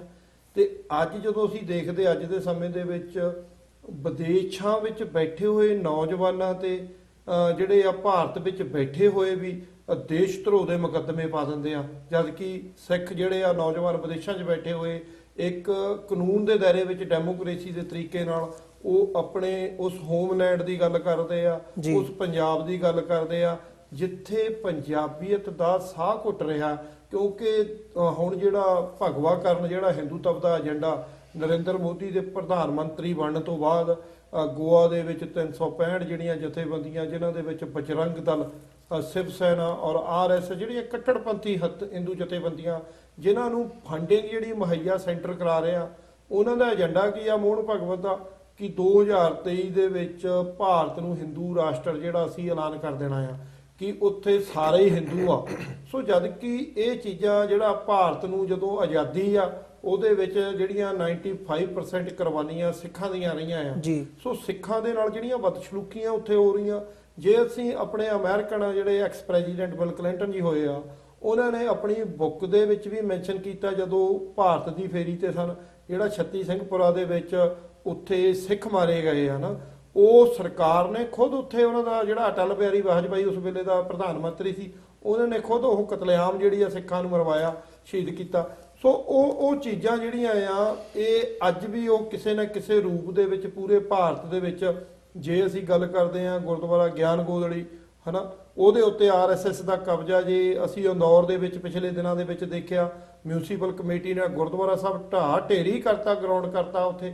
ਸੋ ਇਹ ਚੀਜ਼ਾਂ ਜਿਹੜੀਆਂ ਅੱਜ ਵੀ ਭਾਰਤ ਦੇ ਵਿੱਚ ਜਿਹੜੀਆਂ ਹੋ ਰਹੀਆਂ, ਜਿਹੜੇ ਇਹ ਇਫੈਕਟ ਜਿਹੜਾ ਕਾਰਨ ਆ, ਕਿਉਂਕਿ ਸਾਡੇ ਗੁਰਦੁਆਰੇ ਸਾਹਿਬਾਨ ਸਿੱਖਾਂ ਦੇ ਕੋਲ ਆ। ਜੋ ਵਿਦੇਸ਼ਾਂ ਵਿੱਚ ਵਸਦਾ ਹੋਇਆ ਸਿੱਖ ਆ ਉਹ ਆਜ਼ਾਦ ਆ, ਉਹ ਆਜ਼ਾਦ ਮੁਲਕਾਂ ਦੇ ਵਿੱਚ ਰਹਿੰਦਾ, ਆਜ਼ਾਦੀ ਉਹਨਾਂ ਨੂੰ ਪਤਾ ਵੀ ਆਜ਼ਾਦੀ ਹੁੰਦੀ ਕੀ ਆ। ਸੋ ਭਾਰਤ ਵਿੱਚ ਸਿੱਖ ਗੁਲਾਮ ਆ। ਸੋ ਜਦ ਅਸੀਂ ਆਪਣੇ ਆਜ਼ਾਦ ਮੁਲਕਾਂ ਦੇ ਵਿੱਚ ਰਹਿ ਕੇ, ਅਸੀਂ ਕਾਨੂੰਨ ਦੇ ਦਾਇਰੇ ਦੇ ਵਿੱਚ ਰਹਿ ਕੇ ਇਹ ਅਸੀਂ ਆਪਣੇ ਕਾਨੂੰਨ ਆਪਣੇ ਗੁਰਦੁਆਰਿਆਂ ਨੂੰ ਆਪਣੇ ਤਰੀਕੇ ਨਾਲ ਚਲਾਉਣ ਦਾ, ਜਦਕਿ ਜਿਹੜਾ ਉਪਦੇਸ਼ 4 ਵਰਨਾ ਕੋ ਸਾਂਝਾ ਅਸੀਂ ਕਲੀਅਰ ਕਰ ਚੁੱਕੇ, ਲੰਗਰ ਪਾਣੀ ਛਕਣ ਦਾ ਕੋਈ ਪ੍ਰੋਬਲਮ ਨਹੀਂ। ਜਦੋਂ ਉਹ ਸਾਨੂੰ ਕੋਈ ਭਾਰਤ ਵਿੱਚ ਇਨਸਾਫ ਦੀ ਕੋਈ ਕਿਰਨ ਦਿਖਾਈ ਨਹੀਂ ਦੇ ਰਹੀ, ਜਦੋਂ ਅਸੀਂ ਦੇਖਦੇ ਹਾਂ ਬਰਗਾੜੀ ਕਾਂਡ, ਉੱਥੇ ਕੇਸ ਦਰਜ ਹੁੰਦੇ ਆ ਅਣਪਛਾਤੀ ਪੁਲਿਸ ਤੇ ਕੇਸ, ਕਦੇ ਪੁਲਿਸ ਵੀ ਅਣਪਛਾਤੀ ਹੋਈ। ਹੁਣ ਵੀ ਅਸੀਂ ਪਿਛਲੇ ਰੀਸੈਂਟਲੀ ਥੋੜੇ ਦਿਨਾਂ ਦੇ ਵਿੱਚ ਦੇਖਿਆ ਮਾਲੇਗਾਂਵ, ਉੱਥੇ ਦੰਗੇ ਜਿਹੜੇ ਆ ਭੜਕਾ ਦਿੱਤੇ, ਦਲਿਤਾਂ ਦੇ ਜਿਹੜਾ ਅਤਿਆਚਾਰ ਹੋਇਆ, ਉੱਥੇ ਵੀ ਅਣਪਛਾਤੀ ਪੁਲਿਸ ਕਹਿ ਕੇ ਕੇਸ ਦਰਜ ਹੋਏ ਆ। ਸੋ ਇਸ ਤਰੀਕੇ ਦਾ ਜਦੋਂ ਦੇਸ਼ ਦੇ ਵਿੱਚ ਕਾਲੇ ਕਾਨੂੰਨ ਹੋਣ, ਜਿਹੜੇ ਉਹਨਾਂ ਆਪਣਿਆਂ ਵਾਸਤੇ ਕੁਝ ਹੋਰ ਤੇ ਦੂਜਿਆਂ ਘੱਟ ਗਿਣਤੀਆਂ ਵਾਸਤੇ ਕੁਝ ਹੋਰ, ਉੱਥੇ ਕ੍ਰਿਸਚਨਾਂ ਦੀਆਂ ਚਰਚਾਂ ਢਾਈਆਂ ਜਾਂਦੀਆਂ, ਮੁਸਲਮਾਨਾਂ ਦੀਆਂ ਮਸਜਿਦਾਂ ਢਾਈਆਂ ਜਾਂਦੀਆਂ, ਸਿੱਖਾਂ ਦੇ ਗੁਰਦੁਆਰਿਆਂ ਤੇ ਅਟੈਕ ਹੋ ਰਹੇ ਆ। ਸੋ ਇਸ ਕਦਰ ਜਦੋਂ ਉਸ ਮੁਲਕ ਦੇ ਵਿੱਚ ਸਿਸਟਮ ਹੋਇਆ ਹੋਵੇ, ਸੋ ਇਨਸਾਫ ਜਿਹੜਾ ਆ, ਅਸੀਂ ਇਹਨਾਂ ਮੁਲਕਾਂ ਦੇ ਵਿੱਚ ਰਹਿ ਕੇ ਇਹ ਜਿਹੜੇ ਰੈਗੂਲੇਸ਼ਨ ਜਿਹੜੇ ਮਤੇ ਪਏ ਆ, ਇਹ ਮਤਾ ਤਾਂ ਇੱਕੋ ਹੀ ਆ, ਜਿਵੇਂ ਡਾਕਟਰ ਸਾਹਿਬ ਨੇ ਪਹਿਲਾਂ ਕਲੀਅਰ ਕੀਤਾ ਆ, ਉਹਨੂੰ ਜਿਹੜੇ ਨੁਕਤੇ ਆ 7 ਨੁਕਤਿਆਂ ਦੇ ਵਿੱਚ ਉਹਨੂੰ ਕਲੀਅਰ ਕੀਤਾ ਗਿਆ, ਇਹ ਕਿਉਂ ਪਾਇਆ ਗਿਆ। ਸੋ ਇਸ ਇਦਾਂ ਦੀਆਂ ਜਿਹੜੀਆਂ ਗੱਲਾਂ ਜਿਹੜੀਆਂ ਉਹ ਸਾਡੇ ਨਾਲ ਹੋ ਰਹੀਆਂ। ਸੋ ਇਸ ਦੇ ਮੱਦੇ ਨਜ਼ਰ ਜਿਹੜਾ ਅਸੀਂ ਅਗੇਨ ਮੈਂ ਦੁਹਰਾਉਣਾ ਕਿ ਕੌਮ ਦੇ ਵਿੱਚ ਸਾਡੀ ਅਵੇਅਰਨੈਸ ਪੈਦਾ ਹੋਵੇ, ਸਿੱਖਾਂ ਦੇ ਵਿੱਚ, ਸਿੱਖ ਬੱਚਿਆਂ ਨੂੰ, ਆਉਣ ਵਾਲੀਆਂ ਪੀੜ੍ਹੀਆਂ ਨੂੰ ਪਤਾ ਲੱਗੇ, ਸਾਡੀਆਂ ਨਵੀਆਂ ਜਨਰੇਸ਼ਨਾਂ ਨੂੰ, ਕਿ ਸਿੱਖਾਂ ਨਾਲ ਹੋ ਕੀ ਰਿਹਾ, ਤਾਂ ਕਿ ਉਹ ਆਉਣ ਵਾਲੇ ਸਮੇਂ ਵਿੱਚ ਖੁਦ ਜਿਹੜੇ ਨੌਜਵਾਨ ਬਾਗਡੋਰ ਸਾਂਭਣ ਔਰ ਆਪਣੀ ਇੱਥੇ ਦੀਆਂ ਮੁਲਕਾਂ ਦੀਆਂ ਐਜੂਕੇਸ਼ਨ ਲੈ ਕੇ ਉਹ ਉਸ ਸਿਸਟਮ ਦੇ ਨਾਲ ਜਿਹੜੀ ਆ ਕਾਨੂੰਨ ਦੇ ਦਾਇਰੇ ਵਿੱਚ ਰਹਿ ਕੇ ਉਹ ਫਾਈਟ ਕਰਨ। ਜੀ, ਪਰ ਜਿਹੜੇ ਜਿਵੇਂ ਸਰਕਾਰ ਵੱਲੋਂ, ਭਾਰਤ ਸਰਕਾਰ ਵੱਲੋਂ ਉਦਮ ਕੀਤੇ ਜਾਂਦੇ ਆ ਜਾਂ ਉਹਨਾਂ ਵੱਲੋਂ ਕਿਹਾ ਜਾਂਦਾ ਵੀ ਜੀ ਤੁਸੀਂ ਵਾਪਸ ਆਓ, ਤੁਹਾਨੂੰ ਵੀਜ਼ੇ ਵੀ ਦੇਵਾਂਗੇ, ਤੁਹਾਡੀਆਂ ਬਲੈਕ ਲਿਸਟਾਂ 'ਚੋਂ ਅਸੀਂ ਨਾਮ ਵੀ ਜਿਹੜੇ ਹੈਗੇ ਆ ਉਹ ਇੰਨੇ ਕੱਢ ਦਿੱਤੇ ਆ, ਜਿਹੜੇ ਥੋੜੇ ਰਹਿੰਦੇ ਆ ਉਹ ਵੀ ਅਸੀਂ ਕੱਢ ਦੇਵਾਂਗੇ। ਸੋ ਜਿਹੜੇ ਇਦਾਂ ਦੇ ਦਾਅਵੇ ਕੀਤੇ ਜਾਂਦੇ ਆ ਜਾਂ ਟੇਬਲ ਟਾਕ ਕਰਨ ਦੀ ਗੱਲ ਕੀਤੀ ਜਾਂਦੀ ਆ, ਉਹ ਤੁਹਾਡੇ ਲਈ ਉਹ ਜਿਹੜੀਆਂ ਗੱਲਾਂ ਨੇ ਜਾਂ ਜਿਹੜੇ ਉਹ ਦਾਅਵੇ ਨੇ ਉਹ ਕੀ ਮਾਇਨੇ ਰੱਖਦੇ ਨੇ? ਉਹ ਦਾਅਵੇ ਬਿਲਕੁਲ ਖੋਖਲੇ ਆ ਜੀ। ਮੈਂ ਪਿਛਲੇ ਸਮੇਂ ਤੋਂ ਲਗਭਗ 1984 ਤੋਂ ਬਾਅਦ 30 ਸਾਲ ਹੋ ਗਏ ਸਾਨੂੰ ਏਜੰਸੀਆਂ ਦੇ ਅੱਗੇ ਅਸੀਂ ਮੁਜ਼ਾਹਰੇ ਕਰਦਿਆਂ ਨੂੰ, ਮੈਮੋਰੰਡਮ ਅਸੀਂ ਹੱਥਾਂ 'ਚ ਲੈ ਕੇ ਖੜੇ ਹੁੰਦੇ ਆ। ਅੱਜ ਤੱਕ ਕਿਸੇ ਸਾਡੀ ਸਰਕਾਰੀ ਨੁਮਾਇੰਦੇ ਨੇ, ਕੌਂਸੂਲੇਟ ਨੇ ਸਾਡੀ ਕੋਈ ਮੈਮੋਰੰਡਮ ਦੀ ਕੋਈ ਗੱਲ ਨਹੀਂ ਸੁਣੀ, ਕਦੇ ਸਾਡੇ ਨੌਜਵਾਨਾਂ ਦੀ ਗੱਲ ਨਹੀਂ ਸੁਣੀ। ਜਿਹੜੇ ਸਿੰਘ ਸਾਡੇ ਜੇਲ੍ਹਾਂ ਉੱਥੇ ਦੇ ਕਾਨੂੰਨ ਦੇ ਮੁਤਾਬਕ ਸਜ਼ਾਵਾਂ ਪੂਰੀਆਂ ਕਰ ਚੁੱਕੇ, ਉਹਨਾਂ ਨੂੰ ਰਿਹਾ ਨਹੀਂ ਕੀਤਾ ਜਾ ਰਿਹਾ। ਸਰਬੱਤ ਖਾਲਸਾ 2015 ਦੇ ਵਿੱਚ 7 ਲੱਖ ਦੇ ਇਕੱਠ ਦੇ ਵਿੱਚ ਜਥੇਦਾਰ ਨਿਯੁਕਤ ਕੀਤਾ ਗਿਆ ਭਾਈ ਜਗਤਾਰ ਸਿੰਘ ਜੀ ਹਵਾਲਾ ਨੂੰ। ਉਹਨਾਂ ਨੂੰ ਬੇੜੀਆਂ ਦੇ ਵਿੱਚ ਜਕੜਿਆ ਹੋਇਆ ਔਰ ਕਾਲ ਕੋਠੜੀ ਦੇ ਵਿੱਚ ਉਹਨਾਂ ਨੂੰ ਡਾਕਟਰੀ ਇਲਾਜ ਤੋਂ ਵਾਂਝਿਆ ਰੱਖਿਆ ਜਾ ਰਿਹਾ। ਉਸ ਮੁਲਕ ਦੇ ਵਿੱਚ ਮੈਂ ਨਹੀਂ ਸਮਝਦਾ ਕੋਈ ਇਨਸਾਫ ਨਾਮ ਦੀ ਚੀਜ਼ ਆ। ਇਹ ਕਾਰਨ ਆ ਕਿ ਅਸੀਂ 30 ਸਾਲਾਂ ਤੋਂ ਇਹ ਜਿਹੜੀ ਦੁਹਾਈ ਪਾ ਚੁੱਕੇ। ਹੁਣ ਜਿਹੜੀ ਗੱਲ ਇਹ ਆ ਵੀ ਅਸੀਂ ਗੁਰਦੁਆਰਿਆਂ ਦੇ ਵਿੱਚ ਇਹੀ ਕਾਰਨ ਆ ਕਿ ਸਾਨੂੰ ਜਦੋਂ ਇਨਸਾਫ ਦੀ ਕੋਈ ਕਿਰਨ ਨਹੀਂ ਦਿਖ ਰਹੀ ਤੇ ਅਸੀਂ ਆਪਣੇ ਡੈਮੋਕ੍ਰੇਸੀ ਦੇ ਨਾਲ ਜਿਹੜੀ ਸਾਨੂੰ ਇਹਨਾਂ ਮੁਲਕਾਂ ਦੇ ਵਿੱਚ ਇਹ ਸਾਨੂੰ ਇਨਸਾਫ ਵੀ ਮਿਲਦੇ ਆ, ਚਾਹੇ ਉਹ ਛੋਟੀਆਂ ਨਿੱਕੀਆਂ ਮੋਟੀਆਂ ਇੱਕਾ ਦੁੱਕਾ ਹੇਟ ਕ੍ਰਾਈਮ ਵਰਗੀਆਂ ਘਟਨਾਵਾਂ ਹੋਵੇ। ਸਿੱਖ ਆਪਣੀਆਂ ਮੰਗਾਂ ਲੈ ਕੇ ਇਹਨਾਂ ਦੇ ਸਿਸਟਮ ਦੇ ਵਿੱਚ ਅਮਰੀਕਨ ਪੋਲੀਟੀਸ਼ੀਅਨਾਂ ਦੇ ਕੋਲ ਖੁਦ ਜਾਂਦੇ ਆ। ਅਸੀਂ ਆਪਣੀ ਹੇਟ ਕ੍ਰਾਈਮ ਦੀ ਗੱਲ ਖੁਦ ਕਰਦੇ ਆ, ਆਪਣੀ ਆਇਡੈਂਟੀਟੀ ਦੀ ਗੱਲ ਜਿਹੜੀ ਆ ਉਹ ਸਾਨੂੰ ਖੁਦ ਕਰਨੀ ਜਾ ਕੇ ਪੈਂਦੀ ਆ ਉਹਨਾਂ ਕੋਲ। ਔਰ ਜੇ ਅਸੀਂ ਵਿਸਕਾਂਸਨ ਦੇ ਗੱਲ ਕਰੀਏ, ਗੁਰਦੁਆਰਾ ਸਾਹਿਬ 'ਚ ਅਟੈਕ ਹੋਇਆ, 7 ਦਿਨ ਅਮਰੀਕਾ ਦੇ ਫਲੈਗਾਂ ਨੂੰ ਡਾਊਨ ਕੀਤਾ ਰੱਖਿਆ ਰਿਸਪੈਕਟ ਵਜੋਂ, ਔਰ ਸਾਨੂੰ ਇਨਸਾਫ ਦਿੱਤਾ। ਉਸ ਜਿਸ ਵੀ ਸਿੰਘ ਬੰਦੇ ਨੇ ਉਹ ਅਟੈਕ ਕੀਤਾ ਸੀ ਸਿਰਫਿਰੇ ਨੇ, ਉਹਦੀ ਸਾਰੀ ਬੈਕਗ੍ਰਾਉਂਡ ਅਮਰੀਕਾ ਦੀਆਂ ਸਾਰੀਆਂ ਏਜੰਸੀਆਂ ਲੱਗ ਗਈਆਂ, ਸਾਨੂੰ ਇਨਸਾਫ ਮਿਲਿਆ। ਜਦਕਿ ਭਾਰਤ ਵਿੱਚ ਕਿੰਨੇ ਕਮਿਸ਼ਨ ਅੱਜ ਤੱਕ ਕੋਈ ਰਿਪੋਰਟ ਜਿਹੜੀ ਸਾਹਮਣੇ ਕੋਈ ਦੋਸ਼ੀ ਨੂੰ ਫੜ ਕੇ ਸਾਹਮਣੇ ਨਹੀਂ ਕੀਤਾ। ਅੱਜ ਵੀ ਉਹ ਕਾਤਲ ਸਿੱਖਾਂ ਦੇ ਜਿਹੜੇ ਆ ਉਹ ਲਾਲ ਬੱਤੀਆਂ ਲਾਈ, ਝੰਡੀਆਂ ਲਾਈ ਘੁੰਮ ਰਹੇ ਆ ਪੂਰੇ ਭਾਰਤ ਵਿੱਚ। ਸੋ ਉਹ ਉਹਨਾਂ ਨੂੰ ਪ੍ਰੋਟੈਕਟ ਕਰਦੇ ਆ। ਪਰ ਅੱਜ ਤੱਕ ਤੁਸੀਂ ਦੇਖੋ ਜਿਹੜੇ ਪ੍ਰਧਾਨ ਮੰਤਰੀ ਵੀ ਸਿਸਟਮ ਦੇ ਵਿੱਚ ਉੱਥੇ ਜਿਹੜੇ ਨੁਮਾਇੰਦੇ ਵੀ ਬਣੇ ਆ ਭਾਰਤ ਵਿੱਚ, ਉਹ ਲੋਕ ਬਣੇ ਆ ਜਿਨ੍ਹਾਂ ਨੇ ਘੱਟ ਗਿਣਤੀਆਂ ਦਾ ਕਤਲ ਕੀਤੇ ਆ, ਜੈਨੋਸਾਈਡ ਕੀਤੀ ਆ। ਜੇ ਨਰਿੰਦਰ ਮੋਦੀ ਦੀ ਗੱਲ ਕਰ ਲਓ, ਉਹਨੇ ਗੁਜਰਾਤ ਦੇ ਵਿੱਚ ਮੁਸਲਮਾਨਾਂ ਦਾ ਜੋ ਅਤਿਆਚਾਰ ਉੱਥੇ ਉਹਨਾਂ ਨੂੰ ਕਤਲੇਆਮ ਕੀਤੀ ਆ। ਜੇ ਅਸੀਂ ਗੱਲ ਕਰੀਏ ਰਾਜੀਵ ਗਾਂਧੀ ਦੀ, ਇੰਦਰਾ ਗਾਂਧੀ ਦੀ, ਤੇ ਉਹਨਾਂ ਨੇ ਵੀ 1984 ਦੇ ਵਿੱਚ ਸੋ ਵੱਡੇ ਮਾਰਜਨ ਦੇ ਨਾਲ ਫਿਰ ਜਿੱਤ ਕੇ ਅੱਗੇ ਆਉਂਦੇ, ਕਿਉਂਕਿ ਉਸ ਮੁਲਕ ਦਾ ਜਿਹੜਾ ਸਿਸਟਮ ਆ, ਉਹਨਾਂ ਦੀ ਜਿਹੜੀ ਸੋਚਣ ਸ਼ਕਤੀ ਆ, ਉਹ ਉਸ ਪਾਸੇ ਹੀ ਆ ਕਿ ਅਸੀਂ ਹਿੰਦੂਵਾਦ ਦਾ ਏਜੰਡਾ ਲਾਗੂ ਕਰਨਾ, ਹਿੰਦੂਤਵ ਦਾ ਏਜੰਡਾ, ਘੱਟ ਗਿਣਤੀਆਂ ਦਾ ਜਿਹੜਾ ਉੱਥੇ ਸਾਹ ਘੁੱਟ ਰਿਹਾ ਹੈ। ਜੀ ਪੰਨੂ ਸਾਹਿਬ, ਜਿਵੇਂ ਅਸੀਂ ਖਾਸ ਤੌਰ ਤੇ ਇਹ ਜਗਤਾਰ ਸਿੰਘ ਜੌਹਲ ਦਾ ਕੇਸ ਦੇਖਦੇ ਹਾਂ, ਜਗਤਾਰ ਸਿੰਘ ਜੱਗੀ ਦਾ, ਸੋ ਜਦੋਂ ਅਸੀਂ ਵੀਜ਼ਿਆਂ ਦੀ ਗੱਲ ਕਰਦੇ ਹਾਂ ਜਾਂ ਇਹ ਕਿਹਾ ਜਾਂਦਾ ਵੀ ਤੁਸੀਂ ਇੱਥੇ ਆ ਜਾਓ ਸਰਕਾਰ ਵੱਲੋਂ, ਪਰ ਉੱਥੇ ਜਾਂਦੇ ਆ ਤੇ ਜਦੋਂ ਇਦਾਂ ਦੀਆਂ ਘਟਨਾਵਾਂ ਵਾਪਰਦੀਆਂ ਤਾਂ ਕੀ ਤੁਹਾਨੂੰ ਲੱਗਦਾ ਵੀ ਜਿਹੜਾ ਇਹ visa as a weapon use ਕੀਤਾ ਜਾ ਰਿਹਾ ਹੈ ਸਰਕਾਰ ਵੱਲੋਂ? ਦੇਖੋ, ਪਹਿਲੀ ਗੱਲ ਵੀ ਹੈ ਜਿਹੜੇ ਕੌਂਸਲੇਟ ਇੱਥੇ ਬੈਠੇ ਨੇ ਜਾਂ ਜਿੰਨੀਆਂ ਵੀ ਇਹਨਾਂ ਦੇ ਇੱਥੇ ਜਿਹੜੇ ਬੈਠੇ ਨੇ ਕਲਰਕ ਲਾ ਲਓ ਜਾਂ ਦੂਜੇ ਲਾ ਲਓ, ਇਹ ਸਾਰੇ ਹੈ ਤੇ ਮਤਲਬ ਨੌਕਰ ਨੇ। ਕਿਉਂਕਿ ਅਸੀਂ ਜਦੋਂ ਉੱਥੋਂ ਚੱਲ ਕੇ ਆਏ ਸੀ, ਜੇ ਆਪਾਂ ਨੇ ਇੱਥੇ ਹੋਈਏ ਤੇ ਇਹਨਾਂ ਦਾ ਕੋਈ ਕੰਮ ਨਹੀਂ ਇੱਥੇ। ਜੇ ਅੱਜ ਸਾਨੂੰ ਮਤਲਬ ਮਿੱਠੀ ਗੋਲੀ ਦੇਣੀ ਚਾਹੁੰਦੇ ਆ ਕਿ ਤੁਸੀਂ ਆਓ ਆਪਣਾ ਵੀਜ਼ਾ ਲੈ ਜਾਓ ਤੇ ਆਪਣਾ ਕੁਛ, ਇਹ ਸਾਨੂੰ ਮਿੱਠੀ ਗੋਲੀ ਦਿੱਤੀ ਜਾ ਰਹੀ ਆ। ਕਈ ਲੋਕ ਜਿਹੜੇ ਮਿੱਠੀ ਗੋਲੀ ਜਿਹੜੀ ਆ ਉਹ ਚੱਕ ਲੈਂਦੇ ਨੇ, ਪਰ ਉੱਥੇ ਜਾ ਕੇ ਫਿਰ ਉਹ ਹਾਲਾਤ ਕਰਦੇ ਨੇ ਜਿਹੜਾ ਬਾਕੀ ਹੁੰਦਾ।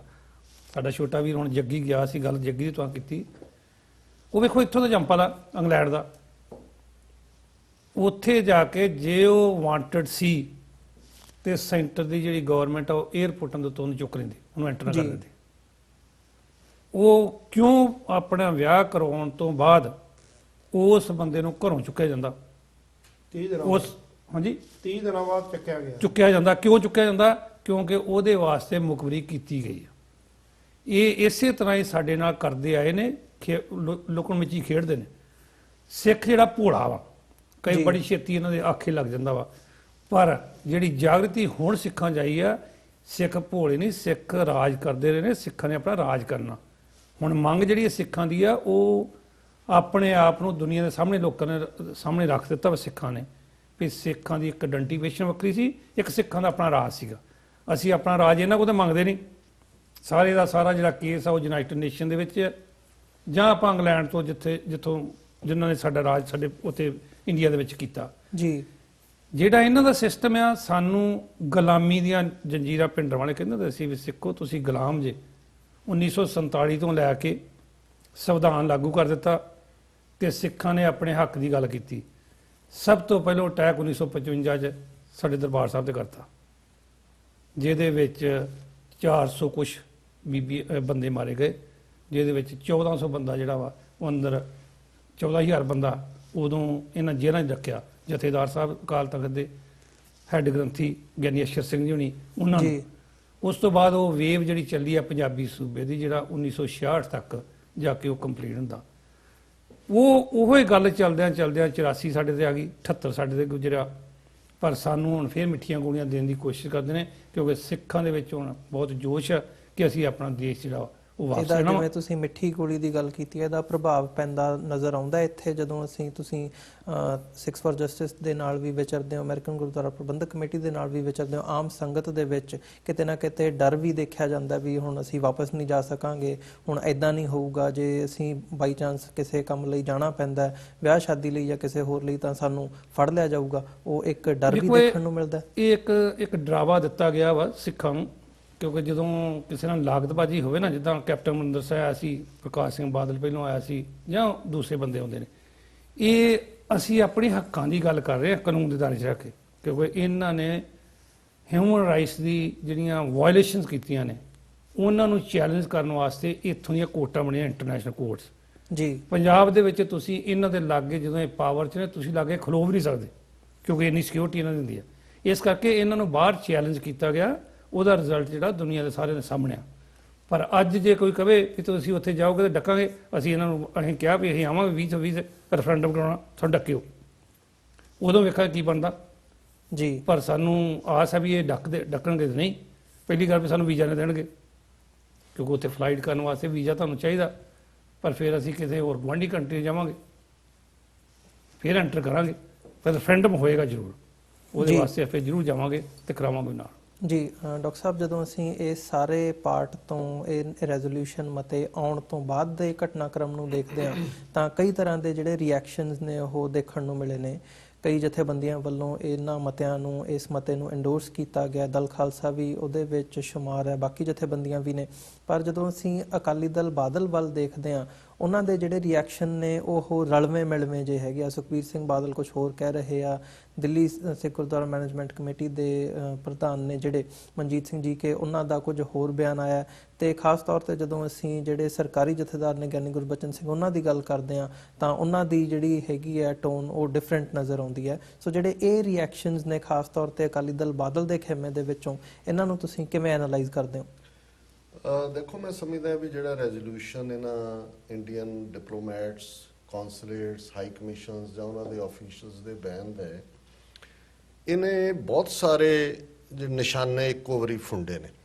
ਉਹਦੇ 'ਚ ਇੱਕ ਗੱਲ ਮੈਂ ਇਹ ਵੀ ਕਲੀਅਰ ਕਰਦੇ ਆ ਕਿ ਸਿਰਫ ਗੁਰਦੁਆਰਿਆਂ ਦੀ ਸਟੇਜ ਤੱਕ ਇਸ ਬੈਨ ਦਾ ਤਾਲੁਕ ਨਹੀਂ ਹੈ। ਕਈ ਥਾਵਾਂ ਤੇ ਕੌਂਸੂਲੇਟਸ ਨੇ ਗੁਰਦੁਆਰਿਆਂ 'ਚ ਜਾ ਕੇ ਵੀਜ਼ੇ ਦੇਣ ਦੇ ਨਾਂ ਥੱਲੇ ਇੰਟਰਫੀਰੈਂਸ ਦੀ ਲਾਈਨ ਸੀ, ਕੁਝ ਥਾਵਾਂ ਤੇ ਕਮਿਊਨਿਟੀ ਨਾਲ ਇੰਟਰੈਕਸ਼ਨ ਦੀ ਲਾਈਨ ਸੀ, ਜਾਂ 10ਵੇਂ ਪਾਤਸ਼ਾਹ ਦੇ ਪ੍ਰਕਾਸ਼ ਪੁਰਬ ਜਾਂ ਆਉਣ ਵਾਲੇ ਸਮੇਂ 'ਚ ਹੋਰ ਦਿਨਾਂ ਦੇ ਮੁਤਾਬਕ ਸੀ। ਸੋ ਉਹ ਸਾਰੇ ਹੀ ਜਿਹੜੀ ਇਹਨਾਂ ਦੀ ਇਹ ਆਪਣੀ ਇੱਕ ਕਾਰਡ ਬਣਾ ਰਹੇ ਸੀ ਜੋੜਨ ਦੀ, ਉਹ ਕੱਟ ਆਫ ਕਰ ਦਿੱਤੀ ਗਈ ਹੈ। ਸੋ ਗੱਲ ਕਦੀ ਸਟੇਜ ਤੱਕ ਨਹੀਂ। ਜਦੋਂ ਮੈਂ ਕਹਿੰਦਾ ਵੀ ਇਹਨੇ ਬਹੁਤ ਸਾਰੇ ਨਿਸ਼ਾਨੇ ਫੁੰਡੇ ਨੇ, ਹੁਣ ਇਹੀ ਮੀਡੀਆ ਔਰ ਇਹੀ ਸਿਸਟਮ ਜਿਹੜਾ ਇਹ ਕਹਿੰਦਾ ਸੀ ਜੀ ਬਾਹਰ ਮੁੱਠੀ ਭਰ ਨੇ ਖਾਲਿਸਤਾਨੀ, ਉਹਨਾਂ ਦੇ ਤਾਂ ਕੋਈ ਹੈ ਨਹੀਂ, ਬਾਕੀ ਹੁਣ ਇੱਥੇ ਜਿਹੜੇ ਗੁਰਦੁਆਰੇ ਨੇ ਇਹ ਕੋਈ ਇਵੇਂ ਨਹੀਂ ਨੇ ਕਿ ਵੀ ਕੋਈ ਕਿਸੇ ਨੇ ਘਰ 'ਚ ਖੋਲ੍ਹਿਆ ਹੋਇਆ ਹੈ। ਹੁਣ ਕਿੰਨੇ ਕਿੰਨੇ ਹਜ਼ਾਰ ਦੀ ਮੈਂਬਰਸ਼ਿਪ ਫਰੀਮੌਂਟ ਗੁਰਦੁਆਰਾ ਹੋਏ, ਰਿਚਮੰਡ ਹਿੱਲ ਹੋਏ, ਡਿਕਸੀ ਹੋਏ, ਜਿਹੜੇ ਕਿ ਇਲੈਕਟ ਹੋ ਕੇ ਆਉਂਦੇ ਨੇ ਆਫੀਸ਼ੀਅਲ। ਸੋ ਜ਼ਾਹਰ ਹੈ ਇਹਨੇ ਇਹ ਗੱਲ ਸਾਬਤ ਕਰ ਦਿੱਤੀ ਕਿ 5 ਮਿਲੀਅਨ ਸਿੱਖ ਡਾਇਸਪੋਰਾ 'ਚ ਜਿਹੜੀਆਂ ਇਲੈਕਟਿਡ ਬਾਡੀਜ਼ ਨੇ, ਰੈਫਰੈਂਡਮ ਦਾ ਤਾਂ ਸਾਡੇ ਕੋਲ ਅਜੇ ਚਾਂਸ ਆਏਗਾ, ਲੇਕਿਨ ਜਿਹੜੀਆਂ ਕਮੇਟੀਆਂ ਚੁਣੀਆਂ ਜਾਂਦੀਆਂ ਨੇ ਉਹ ਅੰਡਰ ਦਾ ਲਾਅ ਹੁੰਦੀਆਂ ਨੇ, ਨਾਨ ਪ੍ਰੋਫਿਟ ਲਾਅ। ਉਹਦੇ ਥੱਲੇ ਹਰ 2 ਸਾਲ ਬਾਅਦ, ਕੁਝ ਥਾਵਾਂ ਤੇ 1 ਸਾਲ ਬਾਅਦ ਕਮੇਟੀ ਬਦਲਦੀ ਹੈ, ਲੋਕ ਚੁਣਦੇ ਨੇ। ਜਦੋਂ ਉਹਨਾਂ ਨੇ ਐਂਡੋਰਸ ਕਰ ਦਿੱਤਾ, ਇਹਦਾ ਮਤਲਬ ਇਹ ਹੈ ਕਿ 5 ਮਿਲੀਅਨ ਸਿੱਖ ਡਾਇਸਪੋਰਾ ਦੀ ਆਟੋਮੈਟਿਕ ਐਂਡੋਰਸਮੈਂਟ ਹੈ ਫॉर ਖਾਲਿਸਤਾਨ। ਇਹ ਗੱਲ ਬੜੀ ਜ਼ਰੂਰੀ ਹੈ। ਤੁਸੀਂ ਬਾਦਲਕਿਆਂ ਦੀ ਗੱਲ ਕੀਤੀ ਜਾਂ ਅਕਾਲੀਆਂ ਦੀ, ਉਹ ਕਿਉਂ ਭੰਬਲ ਭੂਸੇ 'ਚ ਪਏ? ਕਿਉਂਕਿ ਜ਼ਾਹਰ ਹੈ, ਇਹਦੇ 'ਚ ਕੋਈ ਸ਼ੱਕ ਨਹੀਂ ਹੈ ਕਿ ਉਹ RSS ਦੀ ਐਕਸਟੈਂਸ਼ਨ ਨੇ। ਇਹਦੇ 'ਚ ਕੋਈ ਸ਼ੱਕ ਨਹੀਂ ਹੈ ਜਿੰਨਾ ਬਾਦਲ ਕੋੜਮੇ ਨੇ ਸਿੱਖਾਂ ਦਾ ਨੁਕਸਾਨ ਕੀਤਾ ਹੈ 500 ਸਾਲ ਦੀ ਸਾਡੀ ਹਿਸਟਰੀ 'ਚ ਕਿਸੇ ਨੇ ਨਹੀਂ ਕੀਤਾ ਜੀ। ਪਰ ਇਹਦੇ ਬਾਵਜੂਦ ਜਦੋਂ ਉਹਨਾਂ ਨੇ ਵਹਿਣ ਦੇਖਿਆ ਕਿ ਬਾਹਰ ਕੀ ਗੱਲ ਹੈ, ਜਥੇਦਾਰ ਜਿਹਦਾ ਬਾਹਰ ਆਣਾ ਹੀ ਆਲਮੋਸਟ ਬੰਦ ਹੋਇਆ ਹੋਇਆ, ਉਹਨੂੰ ਵੀ ਇਹ ਲੱਗਾ ਕਿ ਵੀ ਗੱਲ ਤਾਂ ਹੁਣ ਜਿਹੜੇ ਮੋٹے ਡਾਲਰ ਆਉਂਦੇ ਨੇ ਉਹ ਤਾਂ ਬਾਹਰੋਂ ਆਉਂਦੇ ਨੇ, ਔਰ ਅੱਜ ਡਾਇਸਪੋਰਾ ਸਿੱਖਾਂ ਦਾ ਰੋਲ ਬਹੁਤ ਵੱਡਾ ਹੈ, ਪੰਜਾਬ ਦੇ ਵਿੱਚ ਹੋਏ ਜਾਂ ਈਵਨ ਭਾਰਤ ਦੇ ਨਕਸ਼ੇ 'ਚ ਹੋਏ, ਹੋਰ ਮਾਮਲਿਆਂ 'ਚ ਵੀ। ਸੋ ਉਹਦੇ ਥੱਲੇ ਉਹ ਤਾਂ ਸਟਿਕ ਕਰ ਗਏ, ਔਰ ਉਹਨੇ ਇਹੀ ਗੱਲ ਕਹੀ ਜਿਹੜੀ ਕਿ ਮੀਡੀਆ ਨੇ ਡਿਸਟੋਰਟ ਕਰਨ ਦੀ ਕੋਸ਼ਿਸ਼ ਕੀਤੀ ਸੀ ਕਿ ਜੀ ਉਹਨਾਂ ਦੇ ਦਾਖਲੇ ਤੇ ਪਾਬੰਦੀ ਹੈ। ਦਿੱਲੀ ਕਮੇਟੀ ਦਾ ਜੀਕੇ ਉਹਨਾਂ ਦਾ ਬਿਠਾਇਆ ਹੋਇਆ ਬੰਦਾ ਜੇ ਪਿੱਛੇ ਹੀ ਇੱਥੋਂ ਹੋ ਕੇ ਗਿਆ ਬਾਦਲ ਦੀਆਂ ਯੂਨਿਟਾਂ ਬਣਾ ਕੇ, ਬਾਹਰ ਦੇ ਟੈਂਪਰੇਚਰ ਤੋਂ ਉਹ ਵੀ ਚੰਗੀ ਤਰ੍ਹਾਂ ਵਾਕਿਫ ਹੈ। ਉਹ ਵੀ ਕੋਈ ਮੌਕਾ ਲੱਭਦੇ ਸੀ ਉਹ ਕਹਿਣ ਦਾ ਕਿ ਜੀ ਅਸੀਂ ਬਿਲਕੁਲ ਨਹੀਂ ਹੈ ਜੀ ਅਸੀਂ, ਉਹਨੇ ਕਿਹਾ ਜੀ ਇਹਦੇ 'ਚੋਂ ਪਰੇਸ਼ਾਨੀਆਂ ਲੱਭੋ, ਬਾਹਰਲੇ ਸਿੱਖਾਂ ਦੀਆਂ ਪਰੇਸ਼ਾਨੀਆਂ ਕੀ ਨੇ। ਤੇ ਸੁਖਬੀਰ ਬਾਦਲ ਉਹਨੂੰ ਵੈਸੇ ਹੀ ਪੜ੍ਹਨ ਲਿਖਣ ਦਾ ਸ਼ੌਕ ਨਹੀਂ ਹੈ, ਉਹਨੂੰ ਤਾਂ ਜਿਵੇਂ ਸੁੱਤਾ ਉੱਠ ਕੇ ਆਇਆ ਹੋਣਾ, ਉਹਨੂੰ ਲੱਗਾ ਬਹੁਤ ਮਾੜਾ ਕੰਮ ਹੋ ਗਿਆ ਜੀ, ਬਹੁਤ ਮਾੜਾ ਹੋ ਗਿਆ ਜੀ। ਉਹ ਜਦੋਂ ਕਹਿ ਕੇ ਜੀ ਤੁਹਾਡੇ ਜਥੇਦਾਰ ਨੇ ਇਹ ਕਿਹਾ, ਉਹ ਚੁੱਪ ਕਰ ਗਿਆ। ਸੋ ਮਤਲਬ ਇਹ ਹੈ ਇਨ ਦਾ ਐਂਡ ਆਫ ਦਾ ਡੇ, ਮੈਨੂੰ ਡਾਕਟਰ ਚੀਮਾ ਜਿਹੜੀ ਉਹਨਾਂ ਨੇ TV 84 ਫੰਡ ਰੇਜ਼ਿੰਗ ਡਿਨਰ ਵੇਲੇ ਸਪੀਚ ਕੀਤੀ, ਉਹਦੀ ਗੱਲ ਚੰਗੀ ਲੱਗੀ। ਇਹ ਅਕਾਲੀਆਂ ਨੂੰ ਪਾਸੇ ਵੀ ਛੱਡ ਦਈਏ, ਆਮ ਲੋਕਾਂ ਦੀ ਗੱਲ ਵੀ ਜੇ ਕਰੀਏ, ਉਹਨੇ ਕਿਹਾ ਜੀ ਵੀ ਗੱਲ ਇਹ ਹੈ ਵੀ ਲੋਕ ਉੱਥੇ ਡਰੇ ਹੋਏ ਨੇ, ਇਹ ਨਹੀਂ ਹੈ ਵੀ ਉਹ ਆਜ਼ਾਦੀ ਨਹੀਂ ਚਾਹੁੰਦੇ। ਇੱਕ ਜਦੋਂ ਮਾਕੂਲ ਮੌਕਾ ਆਏਗਾ ਉਹ ਸਾਡੇ ਨਾਲ ਖਲੋਣਗੇ ਖਾਲਿਸਤਾਨ ਦੀ ਆਜ਼ਾਦੀ ਦੇ ਲਈ। ਉਹ ਉਹਨਾਂ ਨੇ ਕਿਹਾ ਸੀ ਵੀ ਉਹਨਾਂ ਨੂੰ ਬਹੁਤਾ ਕੁਝ ਨਾ ਕਿਹਾ ਕਰੋ, ਕਿਉਂਕਿ ਅਲਟੀਮੇਟਲੀ ਉਹ ਡਰੇ ਹੋਏ, ਉਹਨਾਂ ਦੇ ਨਾਲ ਲੱਗੇ ਹੋਏ ਨੇ ਮੈਜੋਰਟੀ, ਉਹ ਸਾਡੇ ਨਾਲ ਹੀ ਖਲੋਤੇ ਨੇ। ਸੋ ਮੈਂ ਸਮਝਦਾ ਵੀ ਅਕਾਲੀਆਂ ਦਾ ਅਜੇ ਤਾਂ ਸੌਫਟ ਬਾਲ ਹੈ, ਤੇ ਜਦੋਂ ਹਾਰਡ ਬਾਲ ਆਏਗਾ ਉਦੋਂ ਤਾਂ ਫਿਰ ਇਹਨਾਂ ਨੇ ਕੀ ਕਰਨਾ, ਇਹ ਸਭ ਤੋਂ ਮੂਹਰੇ ਹੋਣੇ ਨੇ ਸਪੋਰਟ ਕਰਨ ਵਾਲਿਆਂ 'ਚ ਵੀ। ਪਰ ਇਹ ਇੱਕ ਪੋਜ਼ਿਟਿਵ ਸਾਈਨ ਹੈ ਔਰ ਅਸੀਂ ਇਹਨੂੰ ਐਜ਼ ਏ ਵੈਲਕਮ ਜੈਸਚਰ ਲੈਂਦੇ ਹਾਂ। ਅਸੀਂ ਸਮਝਦੇ ਹਾਂ ਕਿ ਅਕਾਲੀ ਦਲ ਦੀ ਬੜੀ ਗਲੋਰੀਅਸ ਹਿਸਟਰੀ ਰਹੀ ਹੈ 95 ਸਾਲ ਪਹਿਲਾਂ। ਅਕਾਲੀ ਦਲ ਦੀ ਕਮਾਂਡ ਦੇ ਥੱਲੇ ਪੰਥ ਨੇ ਬ੍ਰਿਟਿਸ਼ ਸਾਮਰਾਜ ਨੂੰ ਜਿਹੜਾ ਹੈ ਉਹ ਗੁੱਡਨੀਆਂ ਲਵਾਈਆਂ ਸੀ ਉਹਨਾਂ ਦੀਆਂ। ਇਹ ਵੱਖਰੀ ਗੱਲ ਹੈ ਕਿ 47 ਦੇ ਦੌਰ ਦਾ ਗੁਨਾਹ ਔਰ ਉਸ ਤੋਂ ਬਾਅਦ ਜੋ ਬਾਦਲ ਕਿਆ ਨੇ ਪਿਛਲੇ 3 ਦਹਾਕਿਆਂ 'ਚ ਕੀਤਾ ਹੈ। ਜੇ ਸਵੇਰ ਦਾ ਭੁੱਲਿਆ ਸ਼ਾਮ ਨੂੰ ਘਰ ਆ ਜਾਏ ਤਾਂ ਉਹਨੂੰ ਭੁੱਲਿਆ ਨਹੀਂ ਕਹਿੰਦੇ। ਅਸੀਂ ਸਮਝਦੇ ਹਾਂ ਕਿ ਭਾਈ ਜੇ ਉਹ ਪੰਥ ਨੂੰ ਪਿਆਰ ਕਰਦੇ ਨੇ, ਕਿਤੇ ਨਾ ਕਿਤੇ ਉਹਨਾਂ ਨੂੰ ਲੱਗਦਾ ਵੀ ਬਥੇਰਾ ਕਮਾ ਲਿਆ ਉਹਨਾਂ ਨੇ, ਇੰਨਾ ਕੁ ਬਾਦਲ ਕੋੜਵੇਂ ਕੋਲ ਹੈ ਵੀ 20 ਪੁਸ਼ਤਾਂ ਰੱਜ ਕੇ ਖਾਣਗੀਆਂ, ਤਾਂ ਹੁਣ ਘੱਟੋ ਘੱਟ ਜੇ ਬਾਦਲ ਜਾਂਦਾ ਕੋਈ ਪੰਥ ਦੇ ਨਾਲ ਵੀ ਉਹਨੂੰ ਪਤਾ ਵੀ ਸਿੱਖ ਕਦੇ ਭੁੱਲਦੇ ਨਹੀਂ ਹੁੰਦੇ। ਨਾ ਅਸੀਂ ਬਲਦੇਵ ਸਿੰਘ ਨੂੰ ਮਾਫ ਕੀਤਾ, ਨਾ ਅਸੀਂ ਸੁੱਚਾਨੰਦ ਚੰਦੂ ਗੰਗੂ ਨੂੰ ਕੀਤਾ, ਅਸੀਂ ਟ੍ਰੇਟਰਸ ਨੂੰ ਸਾਡੀ ਹਿਸਟਰੀ ਨੇ ਵੀ ਮਾਫ ਨਹੀਂ ਕੀਤਾ। ਤੇ ਚੰਗਾ ਜੇ ਪੁੰਨ ਖੱਟ ਜਾਣ ਚੰਗੀ ਗੱਲ ਹੈ, ਅਦਰਵਾਈਜ਼ ਇਹ ਸਾਡਾ ਪ੍ਰਵਾਹ ਤਾਂ ਜਾ ਹੀ ਰਿਹਾ ਜਿਸ ਪਾਸੇ, ਔਰ ਅਲਟੀਮੇਟਲੀ ਦਰਿਆਏ ਜਮਨਾ ਤੋਂ ਵਾਘਾ ਤੱਕ ਜਿਹੜਾ ਇੰਡੀਪੈਂਡੈਂਟ ਸੋਵਰਨ ਨੇਸ਼ਨ ਖਾਲਿਸਤਾਨ ਦੀ ਲਿਬਰੇਸ਼ਨ ਹੈ, ਉਹਨੂੰ ਕੋਈ ਦੁਨੀਆ ਦੀ ਤਾਕਤ ਰੋਕ ਨਹੀਂ ਸਕਦੀ। ਹੁਣ ਇਹ ਜਿਹੜਾ ਉਮਾ ਹੈ ਔਰ ਜਿਸ ਅੰਦਾਜ਼ 'ਚ 5 ਮਿਲੀਅਨ ਸਿੱਖ ਡਾਇਸਪੋਰਾ ਨੇ ਇਸ ਮੁੱਦੇ ਦੇ ਉੱਤੇ ਸੋਲੀਡੈਰਿਟੀ ਦਿਖਾਈ ਹੈ, ਇਹ ਉਹ ਸਾਈਨ ਹੈ ਕਿ ਫਰੀडम ਜਿਹੜੀ ਹੈ that is knocking at our door। ਮਤਲਬ ਜਿਹੜੇ ਲੀਡਰ ਹੈਗੇ ਆ ਉਹਨਾਂ ਦੇ ਬਿਆਨਬਾਜ਼ੀ ਕਿੱਦਾਂ ਦੀ ਵੀ ਹੋਵੇ, ਤੁਹਾਨੂੰ ਇਹ ਗੱਲ ਯਕੀਨ ਹੈਗੀ ਹੈ ਕਿ ਜਿਹੜੀ ਸਿੱਖ ਸੰਗਤ ਹੈ, ਖਾਸ ਤੌਰ ਤੇ ਜਿਹੜਾ ਸਿੱਖ ਡਾਇਸਪੋਰਾ ਹੈ, ਉਹ ਇਸ ਮਤੇ ਦੇ ਵੀ ਹੱਕ ਦੇ ਵਿੱਚ ਪੂਰਨ ਤੌਰ ਤੇ ਖਲੋਤੀ ਹੈ ਤੇ ਆਉਣ ਵਾਲੇ ਸਮੇਂ ਦੇ ਵਿੱਚ। ਜੇ ਤੁਸੀਂ 3 ਅਕਾਲੀਆਂ ਦੀ ਗੱਲ, ਜਥੇਦਾਰ ਦਿੱਲੀ ਤੇ ਸੁਖਵੀਰ ਦੀ ਗੱਲ ਜੇ ਤਿੰਨਾਂ ਚੋਂ 2 ਹਮਾਇਤ 'ਚ ਆ ਜਾਂਦੇ ਨੇ ਜਿਵੇਂ ਆਏ ਨੇ ਬਿਆਨਾਂ ਤੋਂ, ਉਹ ਤੋਂ ਹੀ ਅੰਦਾਜ਼ਾ ਲਾਓ ਕਿ ਵੀ ਉਹਨਾਂ ਨੂੰ ਤਾਂ ਆਪ ਨੂੰ ਪਤਾ ਨਹੀਂ ਲੱਗਦਾ ਹਨੇਰਾ ਕਿੱਥੇ ਹੈ, ਚਾਨਣ ਕਿੱਥੇ ਹੈ। ਸੋ ਇਹ ਸਟੇਜ ਉਦੋਂ ਹੀ ਆਉਂਦੀ ਹੈ ਜਦੋਂ ਕਿ ਬਾਹਰ ਦੀ ਇੱਕ ਤਾਕਤ ਜਿਹੜੀ ਹੈ ਡਾਇਸਪੋਰਾ ਸਿੱਖਾਂ ਦੀ, ਉਹਨੇ ਅਕ੍ਰੋਸ ਯੂਰਪ ਔਰ ਨਾਰਥ ਅਮਰੀਕਾ ਔਰ ਇਸ ਹਰ ਖਿੱਤੇ ਦੇ ਵਿੱਚ ਅਲਟੀਮੇਟਲੀ 5 ਮਿਲੀਅਨ ਸਿੱਖ ਡਾਇਸਪੋਰਾ ਇੱਕ ਸਟਰੈਂਥ ਬਣ ਕੇ ਉੱਭਰਿਆ। ਔਰ ਪੰਜਾਬ ਦੇ ਸਿੱਖਾਂ ਨੂੰ, ਮੈਨੂੰ ਤਾਂ ਬਹੁਤ ਸਾਰੀਆਂ ਈਮੇਲਸ ਨਿੱਜੀ ਵੀ ਔਰ ਦੂਜੀਆਂ ਵੀ ਆਈਆਂ, ਉਹਨਾਂ ਨੇ ਕਿਹਾ ਜੀ ਇਹਨੇ ਸਾਨੂੰ ਹੌਸਲਾ ਦੇ ਦਿੱਤਾ। ਪੰਜਾਬ ਦਾ ਸਿੱਖ ਦੇਖਦਾ ਬਾਹਰਲਿਆਂ ਵੱਲ ਕਿ ਬਾਹਰੋਂ ਕੀ ਡਾਇਰੈਕਸ਼ਨ ਆਉਂਦੀ ਹੈ, ਔਰ ਉਹਦੇ 'ਚ ਸੋਸ਼ਲ ਮੀਡੀਆ ਜ਼ਾਹਰ ਹੈ ਇੱਕ ਬੜਾ ਵੱਡਾ ਗੇਮ ਚੇਂਜਰ ਹੈ, ਡਬਲ ਐਜਡ ਸੌਰਡ ਹੈ। ਉਹਦੇ 'ਚ ਮਿਸਚਿਫ ਵੀ ਹੋ ਰਹੀ ਹੈ। RSS ਨੇ ਆਪਣੇ ਜਿੰਨੇ ਟੁੱਕੜ ਬੋਚ ਨੇ ਉੱਥੇ ਇੱਥੇ ਜਿਹੜੇ ਜਾਲੀ ਜੇ ਪੱਤਰਕਾਰ, ਉਹ ਜੋ ਝੂਠੀ ਸ਼ਰਾਬ ਪੀਣ ਵਾਲੇ ਕੌਂਸਲੇਟਾਂ ਦੇ ਜਾ ਕੇ, ਉਹ ਥੋੜੇ ਜਿਹੇ ਆਪਣਾ ਕੰਮ ਕਿਤੇ ਵੀ ਲੱਗਣਗੇ ਆਉਣ ਵਾਲੇ ਦਿਨਾਂ 'ਚ, ਉਹਨਾਂ ਦੀ ਪਰਵਾਹ ਕਰਨ ਦੀ ਲੋੜ ਨਹੀਂ ਹੈ। ਜਿਹੜੀ ਸਿੱਖ ਸੋਲੀਡੈਰਿਟੀ ਹੈ ਉਹ ਇਸ ਸਾਰੇ 'ਚੋਂ ਆਉਣ ਵਾਲੇ ਦਿਨਾਂ 'ਚ ਹੋਰ ਵੀ ਮਜ਼ਬੂਤੀ ਦੇ ਨਾਲ ਸਾਹਮਣੇ ਆਏਗੀ। ਮੈਂ ਥੋੜਾ ਕਰਾਂ ਮੈਚ ਪੰਜਾਬ ਦੇ ਵਿੱਚ, ਜਿੱਦਾਂ ਡਾਕਟਰ ਸਾਹਿਬ ਨੇ ਕਿਹਾ, ਬੜੀਆਂ ਈਮੇਲਾਂ ਆਈਆਂ, ਉਸੇ ਤਰ੍ਹਾਂ ਮੈਸੇਜ ਸਾਨੂੰ ਬਹੁਤ ਪੰਜਾਬ 'ਚੋਂ ਆਏ ਨੇ ਵੀ ਪੰਜਾਬ 'ਚ ਬੈਠਿਆਂ ਇਹ ਇਕੱਲੇ ਅਸੀਂ ਕੁਝ ਨਹੀਂ ਕਰ ਸਕਦੇ। ਇਸ ਵੇਲੇ ਜਿਹੜੀ ਪੰਜਾਬ ਦੇ ਲੋਕਾਂ ਦੀ ਬਾਂਹ ਜਿਹੜੇ ਬਾਹਰ ਦੇ ਸਿੱਖਾਂ ਨੇ ਫੜੀ ਆ, ਜਿਹੜੀ ਆਵਾਜ਼ ਬੁਲੰਦ ਹੋਈ ਆ, ਉਹ ਅਸੀਂ ਸਮਝਦੇ ਹਾਂ ਵੀ ਅਸੀਂ ਉਹਨੂੰ ਜੀਆ ਕਹਿੰਦੇ ਆ ਤੇ ਆਉਣ ਵਾਲਾ ਸਮਾਂ ਜਿਹੜਾ ਉਹ ਗਾੜੀ ਦੱਸੇਗਾ। ਇਹ ਬੜੀ ਵੱਡੀ ਨਿਊਜ਼ ਹੈ ਇੱਕ। ਜੀ ਬਿਲਕੁਲ। ਹਿੰਮਤ ਸਿੰਘ ਜੀ, ਜਾਂਦੇ ਜਾਂਦੇ ਇੱਕ ਅਖੀਰ ਦੇ ਵਿੱਚ ਮੈਂ ਮੀਡੀਆ ਦੇ ਰੋਲ ਬਾਰੇ ਤੁਹਾਡੇ ਕੋਲੋਂ ਜਾਣਨਾ ਚਾਹੂੰਗਾ, ਖਾਸ ਤੌਰ ਤੇ ਜਦੋਂ ਇਹ ਸਟੇਟਮੈਂਟ ਜਾਂ ਇਹ ਰੈਜ਼ੋਲੂਸ਼ਨ ਜਿਹੜਾ ਮਤਾ ਪਾਸ ਕੀਤਾ ਗਿਆ, ਉਹ ਤੋਂ ਬਾਅਦ ਹਾਲਾਂਕਿ ਦਿਨ ਤਾਂ 2 ਹੀ ਹੋਏ ਆ, ਇੰਨੀ ਛੇਤੀ ਐਨਾਲਾਈਜ਼ ਕਰਨਾ ਵੀ ਔਖਾ ਹੁੰਦਾ, ਪਰ ਫਿਰ ਵੀ ਜਿੱਦਾਂ ਦਾ ਮੀਡੀਆ ਵੱਲੋਂ ਰੋਲ ਅਦਾ ਕੀਤਾ ਜਾ ਰਿਹਾ ਹੈ, ਇੰਡੀਅਨ ਮੀਡੀਆ ਵੱਲੋਂ ਵੀ ਜਿਹੜੇ ਉੱਥੇ ਮੀਡੀਆ ਆਊਟਲੈਟਸ ਹੈਗੇ ਨੇ ਭਾਰਤ ਦੇ ਵਿੱਚ ਸਟੇਸ਼ਨ, ਜਾਂ ਇੱਥੇ ਜਦੋਂ ਅਸੀਂ ਪੰਥਕ ਮੀਡੀਆ ਦੀ ਗੱਲ ਕਰਦੇ ਹਾਂ ਉਹਦੇ ਵਿੱਚ ਵੀ ਜਿਹੜੇ ਚੈਨਲਸ ਜਾਂ ਜਿਹੜੇ ਰੇਡੀਓ ਸਟੇਸ਼ਨਸ ਇਨਵੋਲਵ ਹੈਗੇ ਆ, ਉਹਨਾਂ ਦੇ ਰੋਲ ਬਾਰੇ ਤੁਸੀਂ ਕੀ ਸਮਝਦੇ ਹੋ? ਉਹਨਾਂ ਵੱਲੋਂ ਕਿਸ ਹਿਸਾਬ ਨਾਲ ਇਹਨੂੰ ਲਿਆ ਗਿਆ, ਅੱਗੇ ਪ੍ਰਮੋਟ ਕੀਤਾ ਗਿਆ, ਤੇ ਕਿਸ ਹੱਦ ਤੱਕ ਕਿੰਨਾ ਕੁ ਇਹਨੂੰ ਡਿਸਟੋਰਟ ਕੀਤਾ ਗਿਆ, ਜਾਂ ਜਿਹੜਾ ਜਿਵੇਂ ਅਸੀਂ ਇੱਕ ਐਗਜ਼ਾਮਪਲ ਦੇ ਤੌਰ ਤੇ ਦੇਖਿਆ ਸੀਗਾ ਕਿ ਜਿਹੜੀ ਗੁਰਦੁਆਰਿਆਂ ਦੇ ਵਿੱਚ ਕੰਪਲੀਟ ਪਾਬੰਦੀ ਦੀ ਜਿਹੜੀ ਲਾਈਨ ਹੈ ਉਹਨੂੰ ਉਸ ਹਿਸਾਬ ਨਾਲ ਪੇਸ਼ ਕੀਤਾ ਗਿਆ, ਸੋ ਉਹ ਡਿਸਟੋਰਟ ਵੀ ਕਿਸ ਹਿਸਾਬ ਨਾਲ ਕੀਤਾ ਗਿਆ? ਦੇਖੋ, ਜਦੋਂ ਮੈਂ ਭਾਰਤੀ ਮੀਡੀਆ ਨੂੰ ਦੇਖਦਾ ਆ, ਉਹ ਹਮੇਸ਼ਾ ਜਿਹੜਾ ਕੁਝ ਕੁ ਚੈਨਲਾਂ ਨੂੰ ਜਾਂ ਕੁਝ ਕੁ ਜਿਹੜੇ ਸਿੱਖੀ ਨੂੰ ਪ੍ਰੈਜ਼ੈਂਟ ਕਰਦੇ ਆ ਛੱਡ ਕੇ, ਤਕਰੀਬਨ ਉਹਨਾਂ ਨੇ ਇਸ ਚੀਜ਼ ਨੂੰ ਨੈਗੇਟਿਵ ਤਰੀਕੇ ਨਾਲ ਦਿਖਾਇਆ। ਉਸੇ ਤਰੀਕੇ ਨਾਲ ਕਈ ਉਹਨਾਂ ਦੇ ਜਿਹੜੇ ਬੰਦੇ ਸੈਟਲ ਕੀਤੇ ਹੋਏ ਵਿਦੇਸ਼ਾਂ ਦੇ ਵਿੱਚ ਆ, ਭਾਰਤੀ ਤੰਤਰ ਦੇ, ਜਿਨ੍ਹਾਂ ਤੋਂ ਉਹ ਉੱਥੋਂ ਬੁਰਕੀ ਜਿਨ੍ਹਾਂ ਨੂੰ ਮਿਲਦੀ ਆ, ਉਹ ਇਸ ਚੀਜ਼ ਨੂੰ ਨੈਗੇਟਿਵ ਤਰੀਕੇ ਨਾਲ ਦਿਖਾਉਣ ਦੀ ਕੋਸ਼ਿਸ਼ ਕਰ ਰਿਹਾ।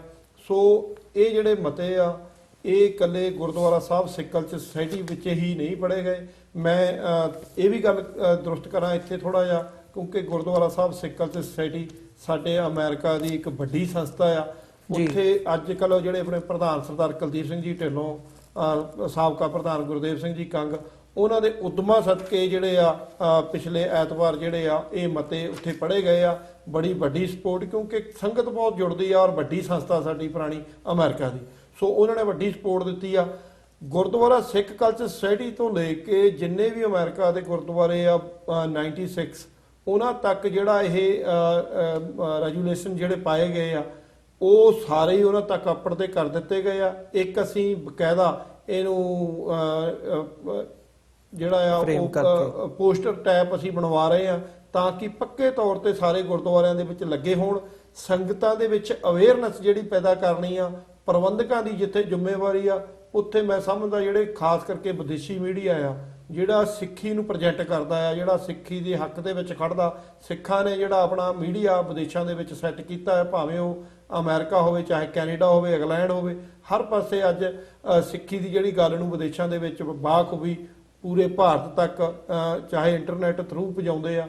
ਸੋ ਮੈਂ ਸਮਝਦਾ ਆ ਜਿਹੜਾ ਭਾਰਤੀ ਮੀਡੀਆ ਇਹਨੂੰ ਨੈਗੇਟਿਵ ਦਿਖਾ ਰਿਹਾ, ਪਰ ਜਿਹੜੇ ਸਾਡੇ ਵੀਰ ਆ, ਸਾਡੀ ਕੌਮ ਆ, ਉਹ ਇਸ ਗੱਲ ਨੂੰ ਸਮਝੇ ਕਿ ਇਹ ਸਾਡੀ ਕੌਮ ਦੇ ਹੱਕ ਦੇ ਵਿੱਚ ਗੱਲ ਆ, ਸਾਡੇ ਉਸ ਇਨਸਾਫ ਦੀ ਗੱਲ ਆ ਜਿਹੜਾ 1984 ਤੋਂ ਬਾਅਦ, ਵੰਡ ਤੋਂ ਬਾਅਦ, ਮੈਂ ਕਹੂੰਗਾ ਦੇਸ਼ ਦੀ ਵੰਡ ਹੋਣ ਤੋਂ ਬਾਅਦ, ਜਦੋਂ ਸਿੱਖਾਂ ਨੂੰ ਜਰਮ ਪੇਸ਼ਾ ਕਹਿ ਕੇ ਚੋਰ ਡਾਕੂ ਦਾ ਜਿਹੜਾ ਖਿਤਾਬ ਦਿੱਤਾ ਉਹਨਾਂ ਲੋਕਾਂ ਨੇ, ਵੱਲਭ ਭਾਈ ਪਟੇਲ ਵਰਗਿਆਂ ਨੇ।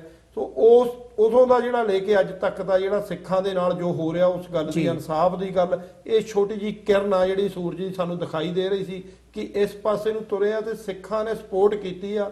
ਸੋ ਜਿਹੜਾ ਭਾਰਤੀ ਮੀਡੀਆ ਨੇ ਨੈਗੇਟਿਵ ਦਿਖਾਉਣਾ, ਤਾਂ ਸਾਡੇ ਸਿੱਖਾਂ ਨੂੰ ਮੇਰੀ ਬੇਨਤੀ ਆ, ਸਾਰੀ ਸਿੱਖ ਕੌਮ ਨੂੰ ਬੇਨਤੀ ਆ ਕਿ ਇਹਨੂੰ ਨੈਗੇਟਿਵ ਨਾ ਲਿਆ ਜਾਵੇ। ਉਹਨਾਂ ਤੇ ਪਾਬੰਦੀ ਜਿਹੜੀ ਲਾਈ ਗਈ ਆ ਸਟੇਜਾਂ ਤੇ, ਪੋਲੀਟੀਕਲੀ ਜਿਹੜੇ ਉਹਨਾਂ ਦੇ ਸਰਕਾਰੀ ਟੁੱਕੜ ਬੋਚ ਆਉਂਦੇ ਆ, ਉਹਨਾਂ ਨੂੰ ਅਹਿਸਾਸ ਹੋਵੇ ਕਿ ਤੁਸੀਂ ਕੌਮ ਦੇ ਨਾਲ ਕਰ ਕੀ ਰਹੇ ਆ। ਜੀ ਮੈਂ ਇੱਕ ਬਿਲਕੁਲ ਗੱਲ ਡਾਕਟਰ ਸਾਹਿਬ, ਬਿਲਕੁਲ add ਕਰਨੀ ਮੈਂ ਚਾਹਾਂਗਾ। ਕਨਕਲੂਡਿੰਗ ਕਮੈਂਟ ਵੀ ਤੇ ਜਿਹੜਾ ਇਹਦੇ ਚ ਕੁਝ ਐਡ ਕਰਨਾ ਚਾਹੂੰ। ਜਿਵੇਂ ਮੀਡੀਆ ਦੇ ਕੰਟੈਕਸਟ ਤੁਸੀਂ ਪੁੱਛਿਆ ਸੀ, ਇੰਡੀਅਨ ਮੀਡੀਆ ਤੇ ਐਜ਼ ਯੂਜੂਅਲ ਆਪਣੇ ਆਕਾ ਮਾਲਕਾਂ ਦੀ ਬੋਲੀ ਬੋਲ ਰਹੇ ਨੇ, ਔਰ ਉਹਨਾਂ ਨੇ ਤੇ out of nothing news create ਕਰਦੇ ਨੇ। ਜਿਵੇਂ ਫਤਿਹਗੜ੍ਹ ਸਾਹਿਬ ਦੇ ਜੋੜ ਮੇਲੇ ਮੌਕੇ ਵੰਗਾਰ ਅਖਬਾਰ, ਜਿਹਦੇ ਤੇ 18 ਮਹੀਨੇ ਪਹਿਲਾਂ ਦਾ ਇੱਕ ਇਸ਼ੂ ਤੇ ਜਿਹੜਾ ਹੈ ਜਿਹੜਾ ਆ ਹਾਂਜੀ, ਉਸ ਦੀ ਪਿਕਚਰ ਔਰ ਜਥੇਦਾਰ ਹਵਾਰਾ ਦੀ ਪਿਕਚਰ ਸੀ, ਔਰ ਕਿਵੇਂ ਉਹਨੂੰ ਉਹਨਾਂ ਨੇ ਵੱਡਾ ਇਸ਼ੂ ਬਣਾਇਆ।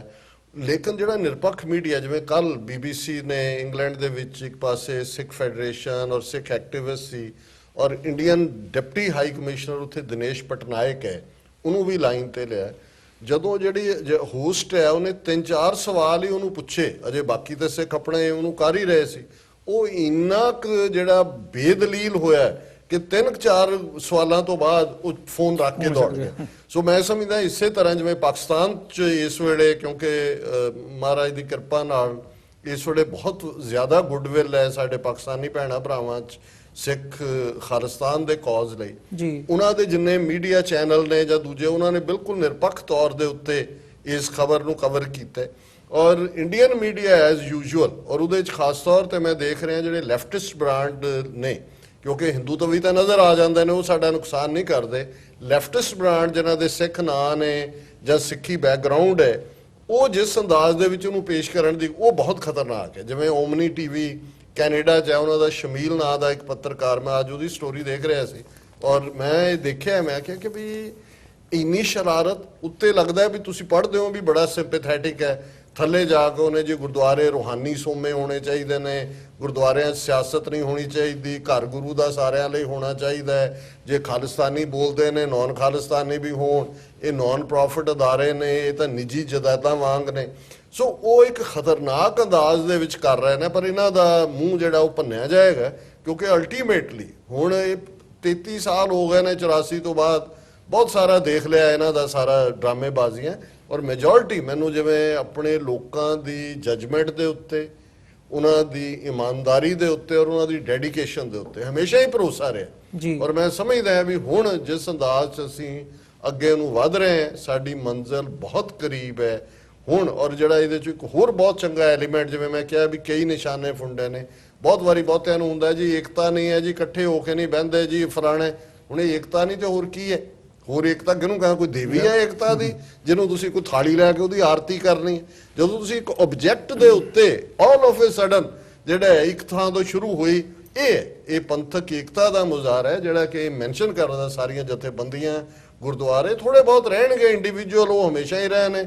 ਉਹ 10ਵੇਂ ਪਾਤਸ਼ਾਹ ਦੇ ਵੇਲੇ ਜਾਂ ਬਾਕੀ ਗੁਰੂ ਸਾਹਿਬਾਨ ਦੇ ਵੇਲੇ ਪ੍ਰਿਥੀ ਚੰਦੀਏ, ਰਾਮ ਰਾਈਏ, ਧੀਰ ਮਲੀਏ, ਮੀਣੇ, ਮਸੰਦ, ਉਹ ਨਾਲ ਹੀ ਰਹਿਣੇ ਨੇ, ਉਹਨਾਂ ਦੀ ਕੋਈ ਪਰਵਾਹ ਵੀ ਨਹੀਂ ਕਰਨੀ ਚਾਹੀਦੀ। ਔਰ ਮੈਂ ਸਮਝਦਾ ਕਿ ਵੀ ਹੁਣ ਆਪਣੇ ਕੌਮੀ ਘਰ ਖਾਲਿਸਤਾਨ ਦੇ ਲਈ ਸਪਸ਼ਟਤਾ ਦੇ ਨਾਲ, ਜਿਹਨੂੰ ਕਹਿੰਦੇ ਨੇ ਲਾਈਨਸ ਆਰ ਡਰਾਨ ਜੀ, there is no place for if and but. ਹੁਣ ਇਹ ਤੇ ਉਹ, ਇਹਦੀ ਕੋਈ ਥਾਂ ਨਹੀਂ ਹੈਗੀ, ਗੱਲ ਬਿਲਕੁਲ ਕਲੀਅਰ ਹੈ। ਔਰ ਜਿਵੇਂ ਸੰਤ ਪਿੰਡਰਾਂ ਵਾਲੇ ਕਹਿੰਦੇ ਸੀ ਕਿ ਭਾਈ ਗੱਲ ਇਹ ਗੁਲਾਮੀ ਦੇ ਸੰਗਲ ਕੱਟਣੇ ਨੇ, ਔਰ ਵੈਰੀ ਸਿੰਪਲ, ਔਰ ਇਹ ਗੱਲ ਅਲਟੀਮੇਟਲੀ ਸਾਡੇ ਗੋਲ ਨੂੰ ਬਹੁਤ ਸਾਡੇ ਕਰੀਬ ਲਿਆ ਰਹੀ ਹੈ। ਜੀ ਡਾਕਟਰ ਸਾਹਿਬ ਤੇ ਹਿੰਮਤ ਸਿੰਘ ਜੀ, ਅਵਤਾਰ ਸਿੰਘ ਪੰਨੂ ਜੀ, ਤੁਹਾਡਾ ਬਹੁਤ-ਬਹੁਤ ਧੰਨਵਾਦ। ਤੁਸੀਂ ਆਪਣਾ ਸਮਾਂ ਕੱਢ ਕੇ TV 84 ਦੇ ਸਟੂਡੀਓ ਦੇ ਵਿੱਚ ਆਏ ਹੋ, ਬਹੁਤ-ਬਹੁਤ ਧੰਨਵਾਦ ਜੀ। ਵਿਊਅਰਸ, ਉਮੀਦ ਕਰਦੇ ਹਾਂ ਕਿ ਜਿਹੜੀ ਇਹ ਸਾਡੀ ਅੱਜ ਦੀ ਵਿਸ਼ੇਸ਼ ਇੱਕ ਪੈਨਲ ਡਿਸਕਸ਼ਨ ਸੀਗੀ, ਅਮਰੀਕਾ 'ਚ ਖਾਸ ਤੌਰ ਤੇ ਕੈਨੇਡਾ ਤੇ UK ਦੇ ਵਿੱਚ ਵੀ ਜਿਹੜੀ ਲਾਈਨ ਲਈ ਗਈ ਹੈ ਕਿ ਜਿਹੜੇ ਇੰਡੀਅਨ ਨੁਮਾਇੰਦੇ ਹੈਗੇ ਆ ਉਹਨਾਂ ਨੂੰ ਗੁਰਦੁਆਰਾ ਸਾਹਿਬਾਨਾਂ ਦੀਆਂ ਸਟੇਜਾਂ ਤੇ ਨਹੀਂ ਆਉਣ ਦਿੱਤਾ ਜਾਵੇਗਾ, ਨਹੀਂ ਸੰਬੋਧਨ ਹੋਣ ਦਿੱਤਾ ਜਾਵੇਗਾ, ਇਹਦੇ ਉੱਪਰ ਇਹ ਤੁਹਾਨੂੰ ਜ਼ਰੂਰ ਪਸੰਦ ਆਈ ਹੋਵੇਗੀ। ਜਾਂਦੇ ਜਾਂਦੇ ਇਹ ਵੀ ਤੁਹਾਨੂੰ ਦੱਸ ਦਈਏ ਕਿ ਆਉਣ ਵਾਲੇ ਸਮੇਂ ਦੇ ਵਿੱਚ, ਜਿਵੇਂ ਕਿ ਇਸ ਪੈਨਲ ਡਿਸਕਸ਼ਨ ਦੇ ਵਿੱਚੋਂ ਸਾਹਮਣੇ ਆਇਆ ਕਿ ਆਸਟ੍ਰੇਲੀਆ, ਇਟਲੀ ਜਾਂ ਹੋਰ ਕਿਤੇ ਕਿੰਨਾ ਮੁਲਕਾਂ ਦੇ ਵਿੱਚ ਇੱਦਾਂ ਦੀ ਕੋਈ ਹੋਰ ਡਿਵੈਲਪਮੈਂਟ ਹੁੰਦੀ ਹੈ, ਉਹ ਵੀ TV 84 ਦੇ ਮਾਧਿਅਮ ਰਾਹੀਂ ਤੁਹਾਡੇ ਤੱਕ ਜ਼ਰੂਰ ਸਾਂਝੀ ਕਰਾਂਗੇ। ਇਸੇ ਦੇ ਨਾਲ ਜਾਂਦੇ ਜਾਂਦੇ ਤੁਹਾਡੇ ਚਰਨਾਂ ਦੇ ਵਿੱਚ ਬੇਨਤੀ ਵੀ ਕਰਦੇ ਹਾਂ, TV 84 ਨੂੰ ਅੱਗੇ ਵਧਾਉਣ ਦੇ ਲਈ, ਚੱਲਦਾ ਰੱਖਣ ਦੇ ਲਈ ਸਾਨੂੰ ਤੁਹਾਡੀ ਸਹਾਇਤਾ ਦੀ ਲੋੜ ਹੈ। TV 84 ਨੂੰ ਡੋਨੇਟ ਕਰਨ ਦੇ ਲਈ ਤੁਸੀਂ ਸਾਡੀ ਵੈਬਸਾਈਟ www.tv84.tv ਤੇ ਜਾ ਕੇ ਸਾਨੂੰ ਡੋਨੇਟ ਕਰ ਸਕਦੇ ਹੋ ਤੇ ਮੰਥਲੀ ਡੋਨੇਸ਼ਨਸ ਦੇ ਲਈ ਪਲੈਜ ਕਰ ਸਕਦੇ ਹੋ।